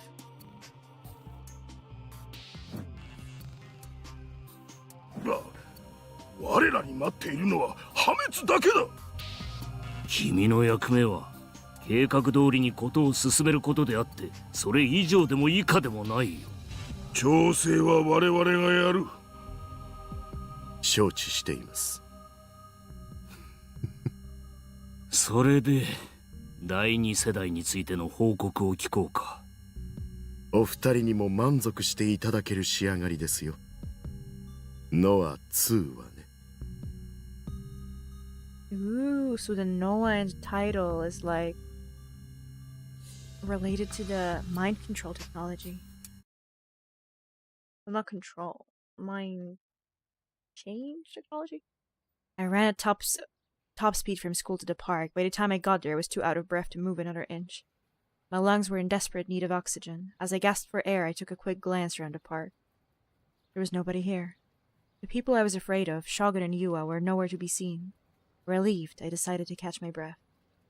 It was almost evening. The sky was slowly shifting from blue to the color of twilight. The park was as calm and quiet as ever, as if all the craziness at school had never even happened. In the end, Ayas's jump was treated as an attempted suicide. She was carried off in an ambulance. I had no way of knowing what had happened to her after that. Afterward, I had given up on trying to find Rimi and ran all the way here instead. I couldn't get what I had just seen out of my head. When Ayasa had jumped, when Ayasa had fallen, I was sure she was dead. But she had survived. I didn't know how, but she had survived. She was breathing. She hadn't looked injured at all. A fall from that height should have killed anyone, but she had miraculously survived. Because she had fallen right on top of a soft flower bed. But that was impossible. Physically impossible. There had been no flower bed there. Right until the moment she had hit the ground, it had been an asphalt parking lot. A bunch of the teacher's cars had been parked there. So where had that flower bed come from? Did I do that? I remembered having a delusion that she might survive if there was a flower bed below. But that didn't mean... Could a delusion that only lasted an instant like that really become reality? Maybe I really did have some kind of special power. I had already seen something similar happen when Ayasa split into two people before. Could I even do something as incredible as making a flower bed appear out of nowhere? Even without a D-sword. And that flower bed was still there after she had fallen too. When the teachers had run over to her, they had left footprints in the dirt. The flowers. I think they were the same flowers as the ones in the courtyard. It snapped at the stems when the EMTs had walked over them. It was probably still there too. My delusions had become reality, and stayed that way. It hadn't disappeared like the other Ayasa. And what was more, everyone had accepted it as natural. No one had wondered why there was a flower bed there. Had I done that? Oi! I heard a sharp voice calling out from behind me. I turned around just in time to see a hand reach out and grab me by the collar. Before I even had time to resist, I was slammed hard into a piece of playground equipment. I hit my back hard and moaned in pain. お前だな。 And this might be a good time to stop.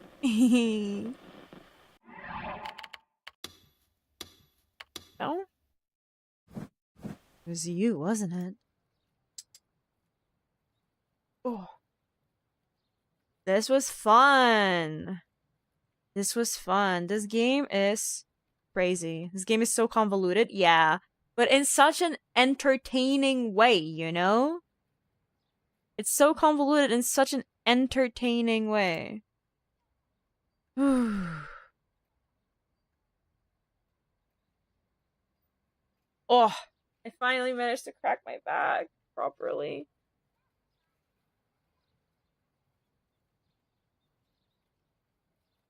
Except one part, but it was cool. It's so interesting. No, like, I'm actually, like, really, like, entertained to the point that, like, I keep on wanna continue.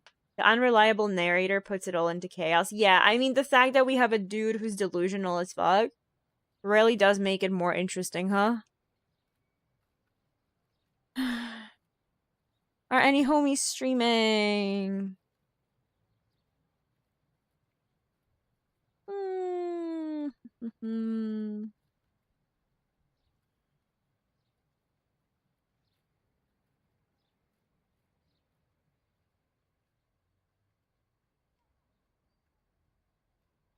The whole unreliable narrator thing is what made Final Fantasy VII so great, so I'm totally digging this too. Oh, I don't know anything really about Final Fantasy VII. Does that have an unreliable narrator thing? All I know about Final Fantasy VII is that Cloud wears a dress. And I know that because I had to make a thumbnail for a client, and she was like, can you make a thumbnail for a video about Cloud wearing cross-dressing, you know, and wearing a dress? And I was like, of course I can. I would be delighted to do so. Oh my lord.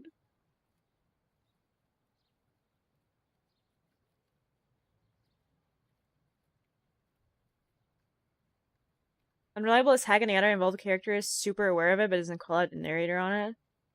Cloud's tormented by being living a legacy for someone who died. Interesting. Delighted even. Hey! I love men in dresses. Is that shocking to you guys? Does that feel like new surprising information? You know?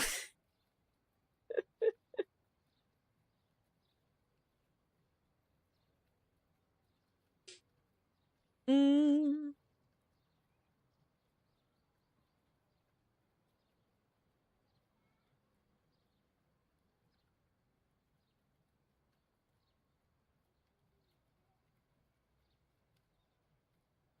Okay. Let's rate Bila.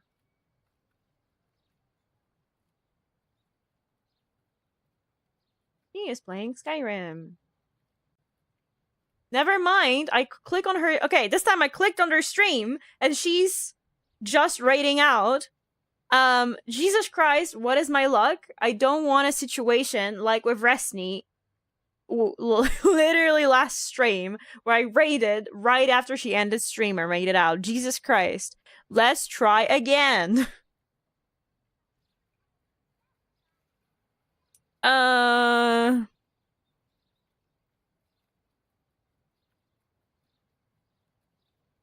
Let's rate Maru. I guess honestly that might be more fitting because I was just talking about like dudes cross-dressing. Maru is a femboy. Everything fits, you know?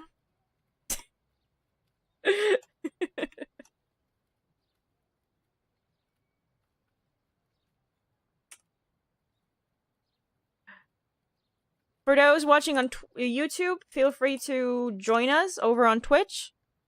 Thanks everyone for hanging out today. I'll see you guys tomorrow. I'll likely be working on my next model again and doing some karaoke while doing work.